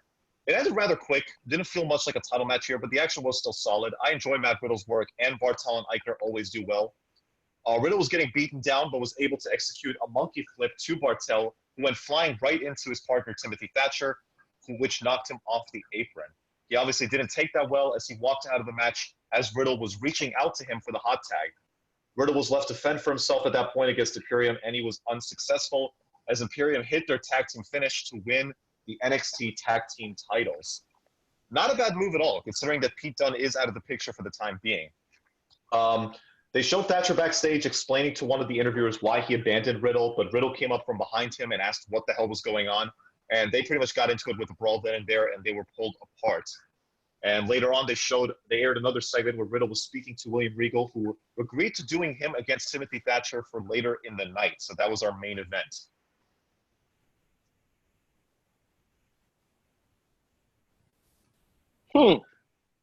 I didn't see this coming.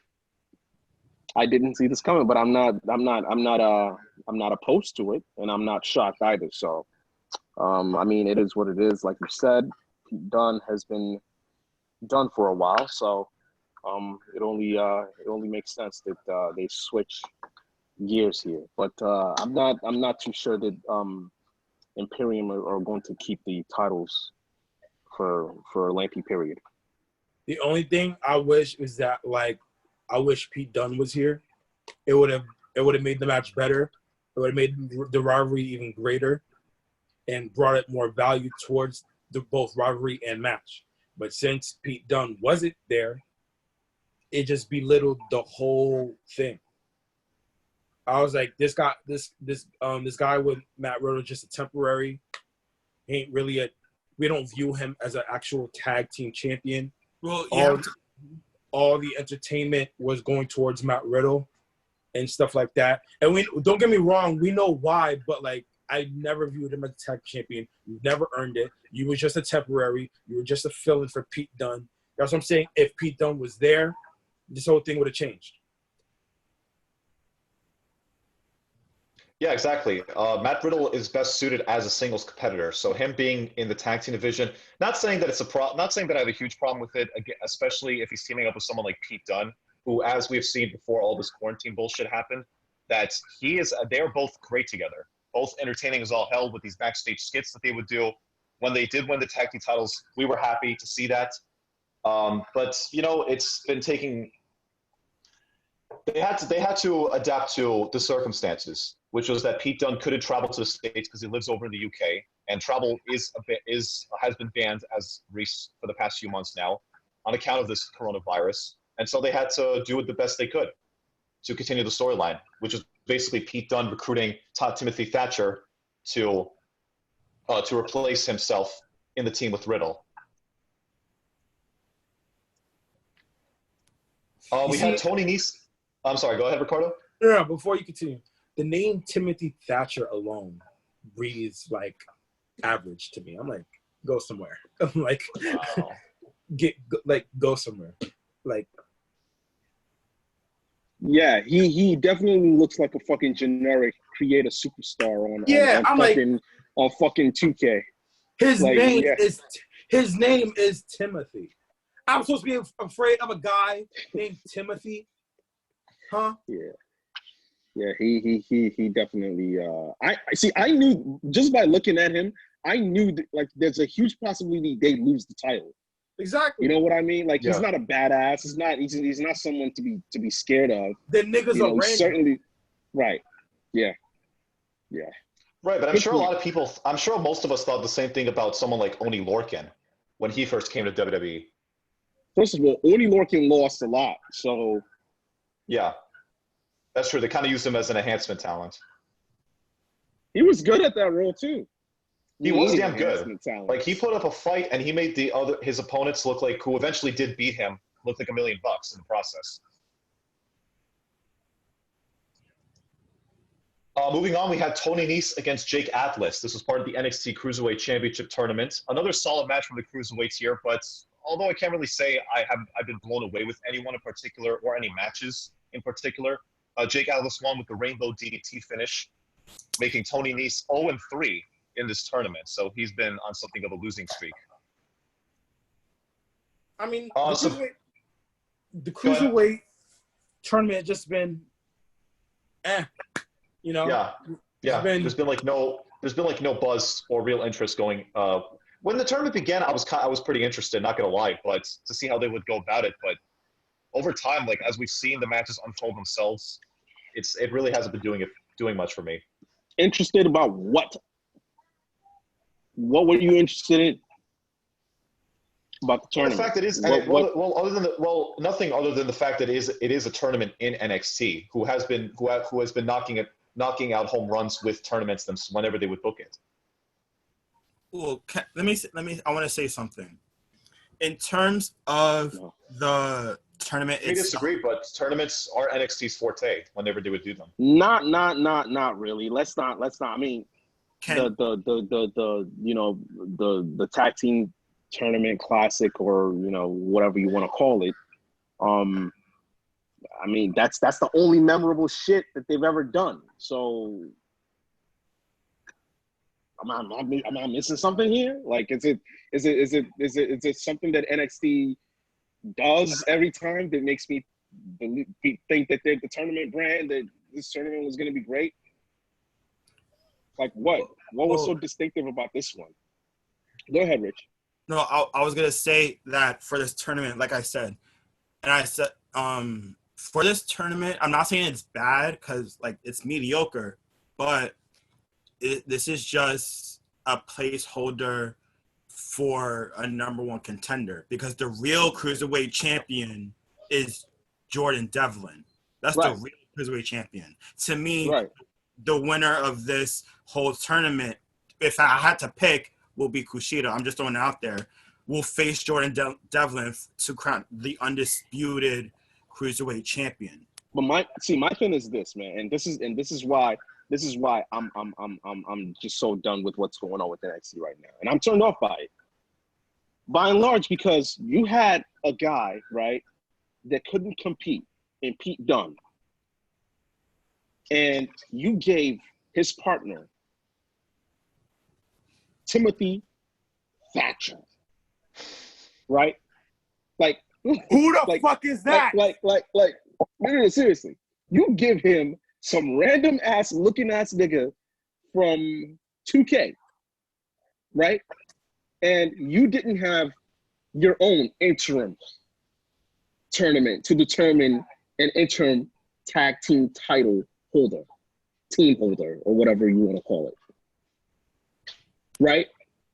But you turn around, give him Timothy Thatcher, and then have him lose. Where's the logic in that? Exactly. Am I supposed to believe that interim titles are not what you give to a person when a champion can't defend the title? Isn't that what happened to the tag team titles? Exactly. I would have chosen a better replacement instead of Timothy Thatcher. I would have picked up Dominic Dazakovich. I'm like, yo, Dominic, come here, bro.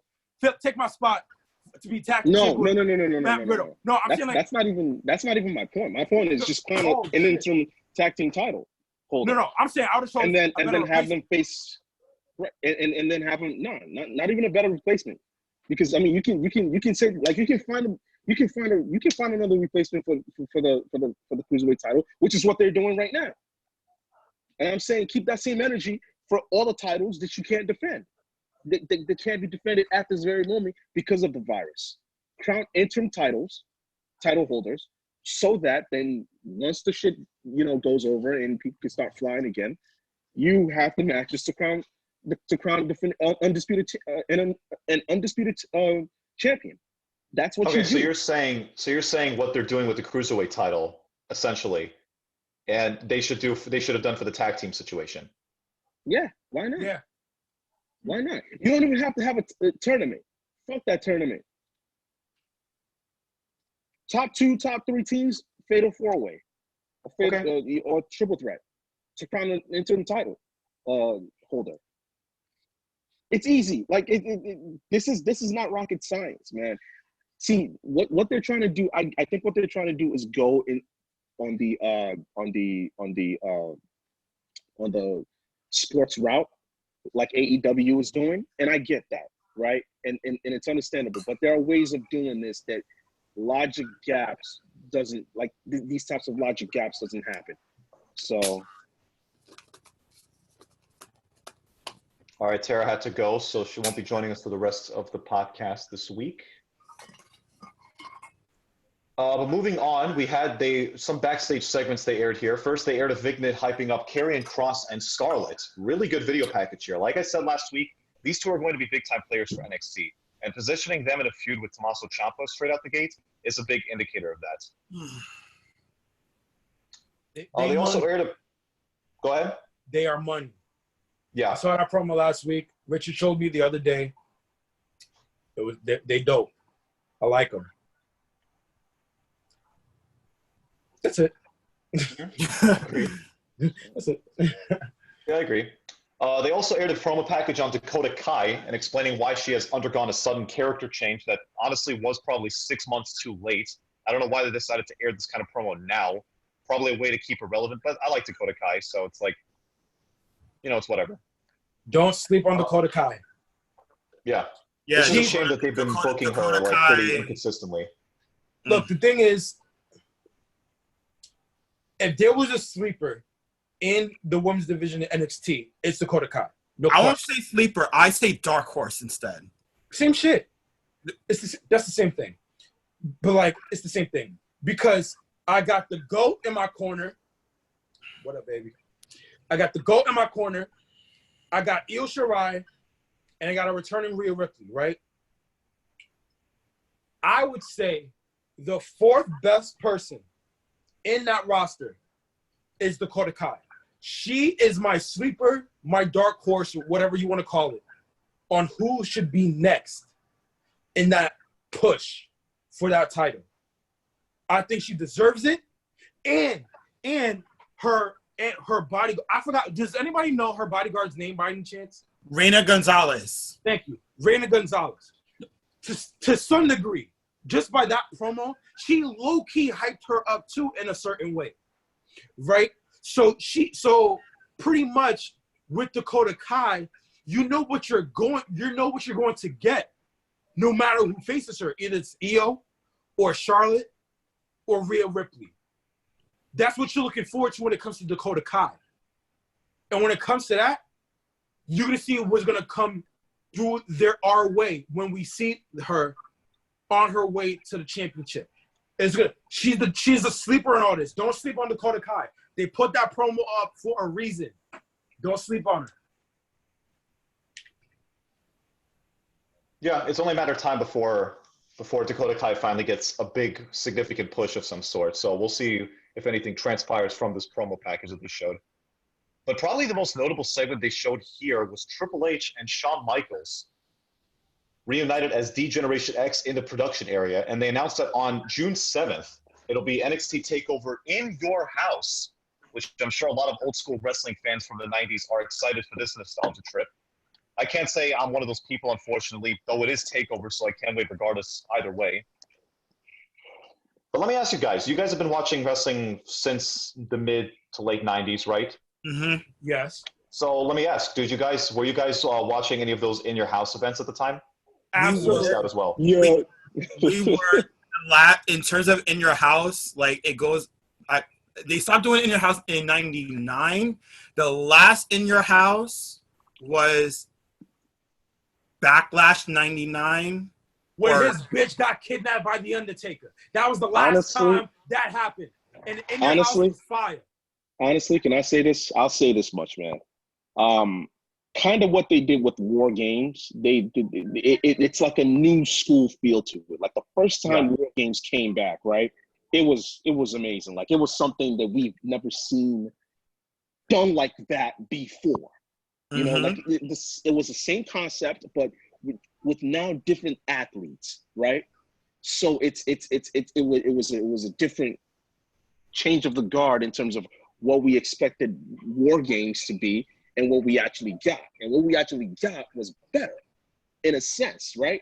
because the athletes were more athletic, they were faster, they created more, old moments that left a very, very great taste in everybody's mouth. Now, with the In Your House thing, I don't know what the hell they're gonna do, but it's NXT, so I'm guessing they can't fuck this up because they haven't been fucking up takeovers. So we'll see. They never fuck up takeover. But I'll believe in Triple H and his vision for this, and whatever Triple H touches turns to gold. So I'm excited for this. I gotta say, I wasn't a big fan of In Your House. I've never been a big fan of In Your House, but it's Triple H, so it has to be good, right? Yep. Mm-hmm. And Triple H better not fuck this up. It's gonna be really interesting. It's gonna be really interesting to see how Takeover In Your House is going to look like without fans. That's the main thing. Exactly. That's the main thing about this, because without fans, there's no takeover. Fans are like the bread and butter for takeover besides the wrestling stars itself. So the fact that this is going to be the first time in a takeover with no fans, it's going to be really interesting to see how they're going to do this. Yeah. Yeah, it'll be very interesting. This is, considering the fact that this is the first proper takeover we're getting since the pandemic came underway. Right. And also, since there's going to be no fans, Triple H will have to pull something out of his ass to make this event really memorable, especially the fact that there's not going to be any fans. And over the past couple of weeks, in terms of storyline progression, you could say we kind of know what kind of matches is going to be at TakeOver in terms of the women's side, in terms of Balor, stuff like that. Just like 2 so far, but we have to wait and see for the next coming weeks what's going to happen, because now we're 3 weeks away from TakeOver since he just announced it. To be honest, every storyline in NXT is bleak. Each one. Each one is bleak. You don't know what the hell is going to happen at TakeOver. No, I'm saying it's going to be. Look, no, I understand what you're saying, but here's what you have to understand. AEW's Double or Nothing. We know what's happening, right? We know what's happening. Every storyline is consistent. Triple H has to look at it like this. I'm fighting Double or Nothing, right? That's his competition. What I would say this, Triple H is slowly losing his competition grasp with AEW because he lost the thought process because of the whole quarantine epidemic. It's losing his grandeur of how he has to get shit done with NXT. While AEW is rising, NXT is slowly descending due to the whole epidemic and to what's happening in AEW right now. NXT and Triple H especially is not adapting to what's happening yet. That's why everything that in terms of the women's, the North American title, the world title, especially the world title, and even the status of everything is slowly descending. The status of the Undisputed Era is going this way. And the biggest faction currently right now in the WWE, not NXT, the WWE is descending because of the whole epidemic. That's why, Richard, I question you almost every week on what the Undisputed Era is doing. The whole Inner Circle was there this past Wednesday on AEW. Abba, Kenny, do you know what Undisputed was doing? They were doing a Zoom podcast just like us. No different than us, exactly. Episode. Do you realize that? The Inner Circle was there live in AEW while Undisputed was doing a Zoom podcast just like what we're doing right now. What does that tell you about what's going on in NXT? It's been going to shit right now. Honestly, NXT has been going to shit. The moment they signed a deal with the USA Network, I think it is. Yeah. And it's been going downhill from there because their competition is AEW, man. The AEW effect fucks everything up for them. So it's practically a done deal at this point. And Undisputed has been going downhill since then. So it comes at no surprise because we all saw this coming, right? Yeah, like we all saw this coming. We all saw this coming when Richard told me what was the big announcement. The nigga says it's a fucking takeover. That's not even a big announcement to me. That's nothing to me. I'm like, I need to know what y'all are really gonna do. Not telling me a big announcement for takeover. Not telling me that you got 2 title matches on a Wednesday, which is only for 10 minutes long, and both matches don't even give me a definitive winner. Right? I don't want to see a faction like Undisputed in a fucking Zoom podcast for entertainment purposes, and you telling me that Adam Cole's been there every fucking week. Hell no. I could say that Inner Circle's been there for every week ever since the quarantine has been happening because they've been consistent every single week. Chris Jericho's been there. Pride and Powerful's been there. My boy Sammy, the heart and soul, for as far as I'm concerned, the Inner Circle's been there. And my nigga Jack Swagger, I don't give a fuck what they say. I'm calling that nigga Jack Swagger. He's been there every single week. As when I look for Undisputed, Adam Cole hasn't been there. Roger Strong hasn't been there. And the other 2 niggas hasn't been there. Okay? They haven't been there every single week. Undisputed has been looking weak. Even the NXT title has been looking weak because of this. Like Jon Moxley is making the AE world title looking more relevant, despite he hasn't been there because he has competitors like Brody Lee and others to actually looking forward to go after it. While I look for NXT, I see Velveteen Dream. Yeah, his promos are fire, but they're not better than Brody Lee's promos. Absolutely not. They're not even better than Brody Lee's promos. And Brody Lee's hungry. Like, that's he's out there for redemption. Exactly. He's more hungry than Dream. Right? They wet the bed last week on the title matches. And Brody Lee just shoved the NXT title aside just based on what he did to Jon Moxley. It was way better than the NXT title match. Like, Triple H, you better pull something out of your ass because, like, you fucked this up. I'm sorry. AEW got this in the bag. Double or Nothing versus NXT TakeOver. You better do something. No, but that's the thing. Like, this is not the first time that Triple H has been in a situation in which all the feuds are mediocre for a takeover and shit like that. So it's not the first time that this has been happening. But in terms of Triple H, I got you. We just have to wait and see. We just have to wait and see what happens until TakeOver goes on in June. That's it. I'm gonna end it like this. I got you, Abba. I'm gonna end it like this. Richard, you can say all you want to about Triple H, about how this isn't the first time, blah, blah, blah. I could say this. It's the first time Triple H is back against the wall against AEW. I could say that. Because AEW's been beating his ass. That's what I could say. You fuck up in this takeover, it's a wrap. That's all I'm saying. Yep. Have to agree with you on all fronts there. We had Finn Balor against Cameron Grimes. This was built off the interaction the two had last week. Good match here. Balor with the penalty kick to Grimes on the outside when Damian Priest came by ringside via the barricade, and Balor sees him and strikes him, comes back into the ring, but Priest nails him in the leg with his favorite weapon of choice, the baton. And that allows Cameron Grimes to hit the cave-in onto Finn Balor, which is basically the double foot stomp, and pins him to win the match. Post-match, Damian brings the chair into the ring and hits the Reckoning on Finn on the chair. He then sets up the chair on Balor and sits on it, choking Balor out in the process, and he admits to him that he was the one that assaulted him in the locker room 3 weeks ago. I'm looking forward to this program between the two. They could have a really good match, some kick-ass matches together.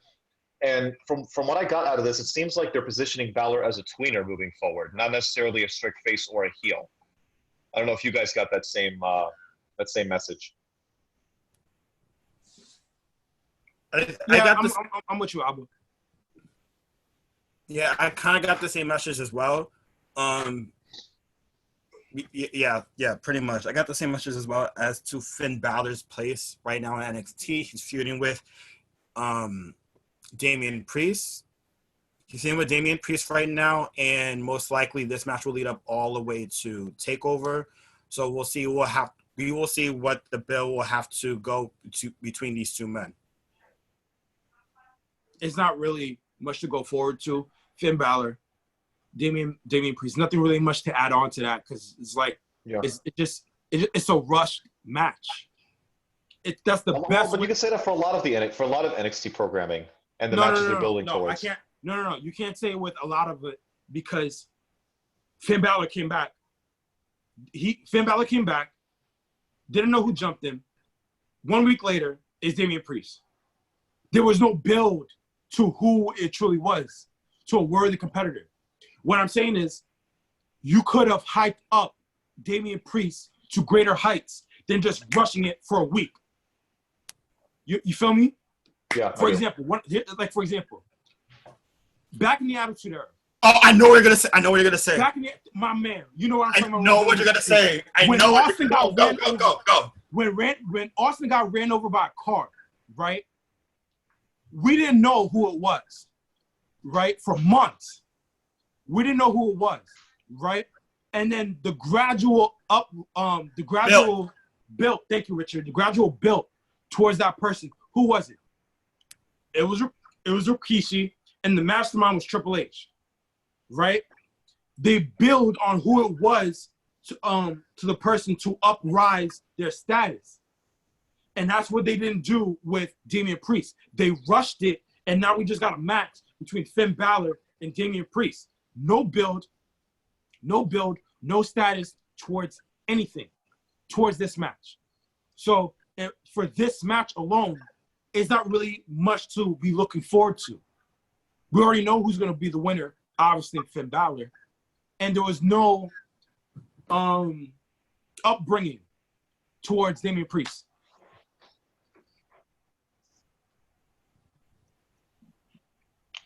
Following that, we had Jack Gallagher against Isaiah Swerve Scott in the other NXT Cruiserweight title championship tournament match, I should say.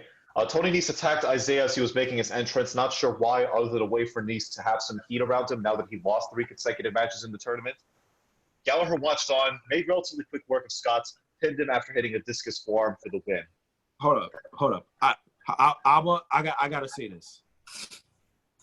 I do not want to hear another Cruiserweight title match or a Cruiserweight related type of match. I don't want to hear it. I got love for you, bro, but I don't give 2 shits about the Cruiserweights. I don't give 2 shits about the Cruiserweights, okay? Move on to the next one, bro. I do not care. Okay. I just have to say that, bro. To be fair, dude, you took the words right out of my mouth. It's all. I really don't care any more or less than you guys do. So I'm just saying. No, I'm saying this. Next week, do not bring up the Cruiserweights. I don't care. Do not bring them up. Okay. That's all I'm saying. I don't care if they have 2 matches in NXT in the NXT episode. I don't care. I'm speaking for Richard. I'm speaking for Kenny. I'm speaking for Tara. I'm speaking for you. And I'm speaking for me. We don't care. Fuck the Cruiserweights, okay? Let's go. Okay. We had another segment of Johnny Gargano and Candice LeRae at their home, sitting in their dining room and talking shit about Dominik Dijakovic, who Gargano beat last week, and started mocking him due to people saying that he gave Keith Lee a run for his money in their matches together. So what does that say about Keith Lee? That's what Gargano was saying. At that point, both of them started not so subtly blasting Keith Lee and Mia Yim, who, as we know, are dating in real life. This looks to be the next program. I did not even know that. I did not know that. You didn't know that? You told me yesterday. Really? Okay. I didn't know that. Really? I didn't even know that. So I'm like, where are they going with this? Interesting. Okay. Interesting. All right. So now since Gargano is kind of going after Keith Lee. Now they're going to start to build towards the North American Championship match. And it's going to be really interesting to see how both couples is going to being portrayed in this upcoming match. I could see a mixed. I could see a mixed tag match. They could. I could definitely see a mixed tag match. Yeah. No. It's 1v1. It's 1v1. No, I'm not saying I want it. I'm just saying I could see it happening. I could see it. Hold on. I could see it happening, but the fact that TakeOver is 3 weeks away, there's no way in hell that's gonna happen. It's gonna be Johnny Gargano and Keith Lee, Candice in Johnny's corner, Mia Yim and Keith Lee's corner. That's it. Yeah, and on the same side, do a mixed tag and an NXT episode, not TakeOver. That's the best you could do. Okay. I'm all for, and yeah, as for the idea of Gargano and Keith Lee for the North American title, I'm all for it. Gives both men something fresh to work with. They never worked with each other in NXT at least before, and it'll be one hell of a match. It could definitely be something match of the year caliber. Okay, keep going. Okay. Yeah. Okay. And and I gotta mention this. This is something I picked up watching this segment and from the past few weeks watching Gargano and Candice. Is it just me, or is Johnny Gargano trying a bit too hard to be obnoxious? I don't know what you guys think of that. Maybe it's just me, but it kind of feels forced in a way. Wow. His heel shtick. Wow. I'm sorry, bro, but I'm really surprised that the number one go hard, Abba, is actually getting annoyed by Johnny wrestling. No, not annoyed. I'm really shocked about that. No, not annoyed at all. He never said he was annoyed. No. He's being obnoxious. What I'm saying I'm just saying he's trying a bit too hard to be obnoxious. No, I understand that. What I'm saying is I'm surprised it's coming from Abba. Abba is the number one Johnny Gargano fan I'm in critical this of everybody. podcast. You know that. No, I know that. I'm saying you're the number one fan in this podcast. Yeah. But I do agree with you that he's trying too hard. He's trying too hard, but it's interesting still. Yeah. No, of course. I'm not saying it's a complete turnoff, but I'm still invested in the character alongside Candice. But at the same time, it's like that's something I just picked up on. I don't know if, like I said, I don't know if you guys felt the same way. I would just say something that this. stuck out to me watching this. He is trying something that he's not relatively used to or good at. This goes for Candice as well. No. Because not too long ago, we had a podcast, the four of us, before Terra, we had a podcast episode about Johnny Gargano not really being good as a heel. Remember that? We had a podcast about that. And now we're revisiting it again because he's not really that good as a heel. But he's trying too hard. To be honest with you, he's trying too hard. So that dinner tale, I got you, Kenny. Before I'm about to finish right now. Like that dinner thing that they had, it was cool. I'm not gonna lie, it was cool. But that dark shit, I'm like, nigga, get out of here. You just ruined it right there. Right? It wasn't really, that was unnecessary. It was completely unnecessary. You could have just had a good promo in that dinner table, whatever that you guys just had, and shit. Just talking shit about Keith Lee and Mia Yim. That's what you could have had right there. Enough said. I'm on a roll tonight. Yeah, and in the main event of the show, we had Matt Riddle against Timothy Thatcher, both their second matches of the night. Very mat-based technical wrestling style match with these two. I actually did enjoy the match. A bit over 10 minutes, Matt Riddle won after managing to get a roll-up after an exchange of wrestling holds. Post-match, Thatcher, what happened? A roll-up? Yeah, a roll-up. Oh, what a shitty way to win, man. Especially the guy that cost you the title. Anyway. Yeah, true. You see, Abba, you see, Abba, like, I feel you, bro, but, like, you see the name Timothy Thatcher just blows your mind. Just that shit right there. You know what I'm saying? Because, like, a roll-up of all things just to end the night right there. And it brings just even more the relevance of how much we miss Pete Dunne. Yeah. You know? If that was Pete Dunne versus Matt Riddle, I was like, oh, we don't deserve this. Because that's a takeover. Excuse me. That's a takeover match. Pete Agreed. Dunne versus Matt So Riddle. let's go on. Let's go on. Let's get rid Yeah. of this abomination of a match. It's just truly sad. No, it is. It is. All right, sorry about that, guys. Like I said, Thatcher assaulted Riddle post-match and had him in the Fujiwara armbar as the show went off the air. You know, kind of a boring episode overall. They've had I think last week's was a bit more tolerable, but that's not saying much because NXT is really not doing a whole lot right now. Their future is bleak. So, like Ricardo said, quite honestly, besides the with the exception of the In Your House announcement, there was no reason to go over this show. There was no reason at all. Oh, wait, Kenny, you're gonna like when I'm about to say this. Was there any was there any female matches in this NXT? oh, there was. Who? It was Chelsea, not Chelsea Green, but who was it? It was Aaliyah, I think, against freaking. Okay, 2 no names. Okay, Exactly. Kenny, do you know who There was no women's match. No. I there was no women's match. But Kenny, do you know who this show needed? I'm gonna give you a hint. She got blonde hair. Yeah. Her last name is Flair. Yep. She's holding an NXT title. They were missing the GOAT in that show. They were missing the GOAT. That's one of the shows that they needed to be the GOAT in that show. At least someone who had great relevance, who's a champion, who's the GOAT for a reason. They needed Charlotte Flair. Yeah. They needed Charlotte Flair. And unfortunately, Charlotte Flair had a day off. Don't get me wrong, she richly deserves it. But they gave her, unfortunately, I would say the night off in that sort of sense to give her a break for NXT. There was no reason. This NXT show was ass. It was trash. That's why all of us went after AEW first and went over the whole show with gratitude and acceptance and excitement rather than going over an NXT show that was complete trash. And that's really terrible to say.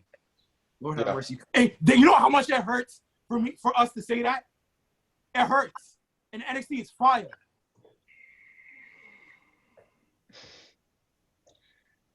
That sucks, man. Okay, moving on here. The There's Undertaker's part. Yes, Yeah, there's more. Continue, Abba. I'm just kidding. Yeah, the show is getting pretty long this week. But we have one more thing to get into before we wrap it up here. Part 1 of Undertaker's Last Ride documentary has dropped following Money in the Bank this past week. Like I said last week, this is something a lot of wrestling fans have been anticipating because it is a behind-the-scenes documentary of quite possibly the most secretive character in wrestling. I mean, how often do you see Mark Calloway appear on a podcast or an interview and break character and reveal the whole pro wrestling industry and how everything works? This is pretty monumental. This documentary of The Undertaker Part 1 was truly fantastic. From the time it was 2017 to now, he talked about so much shit that he regretted, talked about his relationship with Michelle, how it goes about all the way to his debut, stuff like that. It was really interesting. The one thing I took away from this is how he truly regretted doing the match with Reigns. He regrets that so big time. He regrets that because he felt like his performance was not only up to par, he also felt that he admitted that he felt like he'd taken away the spot for somebody else. And it really goes on to saying how much he really cares about this business, no matter the circumstances. So I feel, Rich, with all due respect, man, I feel like the more we go into this thing about Taker, the more we realize that this guy, we'll come to a conclusion that this guy should have retired 10 years ago. And that's, he seems to prove that all the time. It's actually funny that you said that. It's because tomorrow's episode he explains why he didn't retire at 33. So and to be quite honest with you, I don't give a shit. I don't want to hear Taker why What has happened? What has happened after that? Exactly. Shit after shit after shit. I don't want to hear Taker sing on why he wants to retire. I mean, he doesn't. No, I didn't say he wants to retire. What I'm saying is, me and Kenny don't want to hear him say on why he doesn't want to retire when we got after WrestleMania 30 when he lost to Lesnar. Well. More specifically, right? He's Rich. You said you said something. You said, you know, he's gonna explain why he retired, why he didn't retire after WrestleMania 33. Yeah. What I'm saying is that after WrestleMania 33, what he's done after WrestleMania 33 has been shit. With the exception of you're not wrong. The AJ Styles thing, right? I agree. It's been the worst time Taker's had in the ring. Exactly. In his whole career. By far. Yep. Like he has nothing to show for it. So and I'm supposed to sit here believing, oh yeah, that's a good reason for not retiring. No, because what you've produced hasn't been great at all. It's always the question that my boy Kenny says. What have you done for me lately? And it has been shit. It's been shitty. And honestly, don't give me that bullshit about how the AJ Styles match was good. Cinematic matches are always good. You know why? Because you have time to edit what's not good and show only the good parts. Exactly. That's why it's a cinematic match. And that's not even a real match. So don't give me that bullshit about how I don't want to hear. I don't want anyone to just give me that bullshit about how, oh yeah, that cinematic match is great. Of course. In addition, remember it was cinematic. So don't act like they never took breaks. Okay. Exactly. They took, you know how long that they took to record that? It could have been all day, if not exactly. the span of that shit took days. Breaks. That Taker did not last that whole match. That nigga was definitely exhausted. Hell, it might have been days. Yeah, exactly. That shit had to be taking place. So that even makes it worse, right? Despite we all know the match was good. Don't get us wrong. That shit was fire. But the bottom line is, realistically, he wasn't that good. Physically, he could take his new, because I'm pretty confident we all follow Taker on social media. He could take all. Wait. Can I just wait, Ricardo? Let me stop right there. The fact that Undertaker has social media to begin with of any kind is beyond unfathomable. I get that maybe Michelle McCool is running his accounts probably, but at the same, dude, I'm just saying, like, besides documentary-wise, which this was fine, like the fact that he had to feel like he had to peel back the curtain on his career, but him on social media. That's an entirely different beast. I think it's great that he's on social media. Yeah, me too. So? It's a good thing. I think it's great. It's the best thing that's ever happened to him, to be quite honest with you. Because you need to like live a little bit, like, because what the thing is, what he was ever since his first loss at WrestleMania, he's been distant. He's been quiet. He's been distant. He's been quiet. He has been on social media, and social media has been around here for years. Listen, the mystique of the Undertaker died. Yeah, with Brock it's over. Okay, it's dead. What else is he? What else is he gonna protect? Yeah. No, like, can you give me a definitive answer? Like, what is he protecting? Exactly. At this point, nothing really anymore. Exactly. All so, right. Yeah. No, fair points. I see where you guys are coming from. This episode of the documentary pretty much focused around his match against Roman Reigns in the main event of WrestleMania 33 back in 2017, where Undertaker was scheduled to face Reigns in the main event. Like I said, now Taker said that the last thing he wanted to do was not give it his best to a young guy like Roman, who the company was positioning as the next big star of the company. They showed him training at the Performance Center for the match. Another big takeaway I got from this, even though this really shouldn't be surprising, is that Undertaker is really a social person backstage. Like, it was really noticeable in this first episode.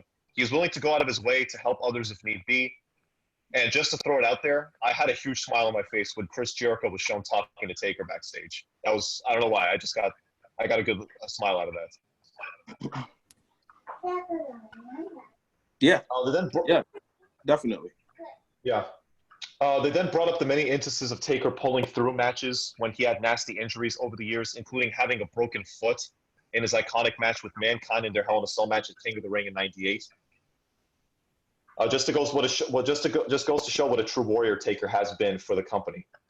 They then showed clips of the match between Reigns and Taker at Mania that year. That match was just long and bad. I still remember, I regret ever watching that match. As much as I respect Undertaker to the highest degree, he did not look good in that performance. He was completely broken down. He hasn't been looking good for years. Yeah, but, that match was just another big indicator of that. Taker came to the backstage area following the match and was greeted with applause from everybody in the locker room because at the time, most really thought he was going to hang it up that night for good. We know that's not the case now, obviously, but some of us really did think that at the time, and I'm sure Taker thought the same thing, as they showed us. Vince came to Undertaker in the training room and said thank you to him for all of his years of services for himself. And watching this, it really hits me how much of a father figure Vince is to Mark Calloway in a lot of ways. Like, I thought they really explored that relationship in this documentary. And that's when the episode concluded. I thought this was an incredible start to the overall documentary of The Undertaker's last ride, like Richard said. And it makes me think, is this going to conclude with him finally hanging up the boots for good and not just for an extended run? No. You really think so? No. Because this nigga Taker, you know what really got me when it came to Taker's documentary? Richard, do you remember when we was both watching it at the same time? And Taker said in the car about he said something about the fan. He was like, oh, if a kid was watching Taker today, right? He's like, oh, he looks beat up. He looks retired. But his or her father would say like, well, yeah, he looks old now, but 10 or 15 years ago, he was a top dog. So technically, Taker is fighting the pride of the old school fan from the late 90s to early 2000s, who is either like 40 or 50 or possibly older than Taker, holding the pride, true fan that he's fighting for. I'm like, nigga, look. That specific fan that's either 30, 40, or even older than Taker that he's fighting for, it's done. Taker needs to chill out. Taker needs to be done with it. If he wants to say this is the last ride and end it and retire with this documentary, then that's it. He has to end it like that. Because other than that, if this man produces another match, I don't care where it is. If he produces another match, I'm not watching it. No, because you're not gonna believe. I'm not watching it. Because as we're talking right now, I got a notification from Bleacher Report, and they announced. Oh Lord. Yeah. What now? Undertaker signed a new deal with the company. Oh my God. Anytime soon. You see what I mean? See what I mean? But if I tell you how long the contract is, you're gonna be like, what the fuck? I know already because I read that. 5 years? I read that yesterday. 15! 15 years? 15! How about end the podcast? End the podcast. End it right now. End the podcast. Okay, yeah. End the podcast. We might as well do so. This podcast is running overtime for sure. So that'll conclude episode 18 of Wrestling Hypothesis for the week. Thank you guys so much for listening as always. Again, please be sure to give your thoughts on the show. It could be whatever. Praise, constructive criticism, any of that. Well, we will be back for episode 19 of the podcast next weekend. That'll be the prediction show for AEW Double or Nothing. Until then, have a good one, guys. Take care. Take care. Later. Deuces.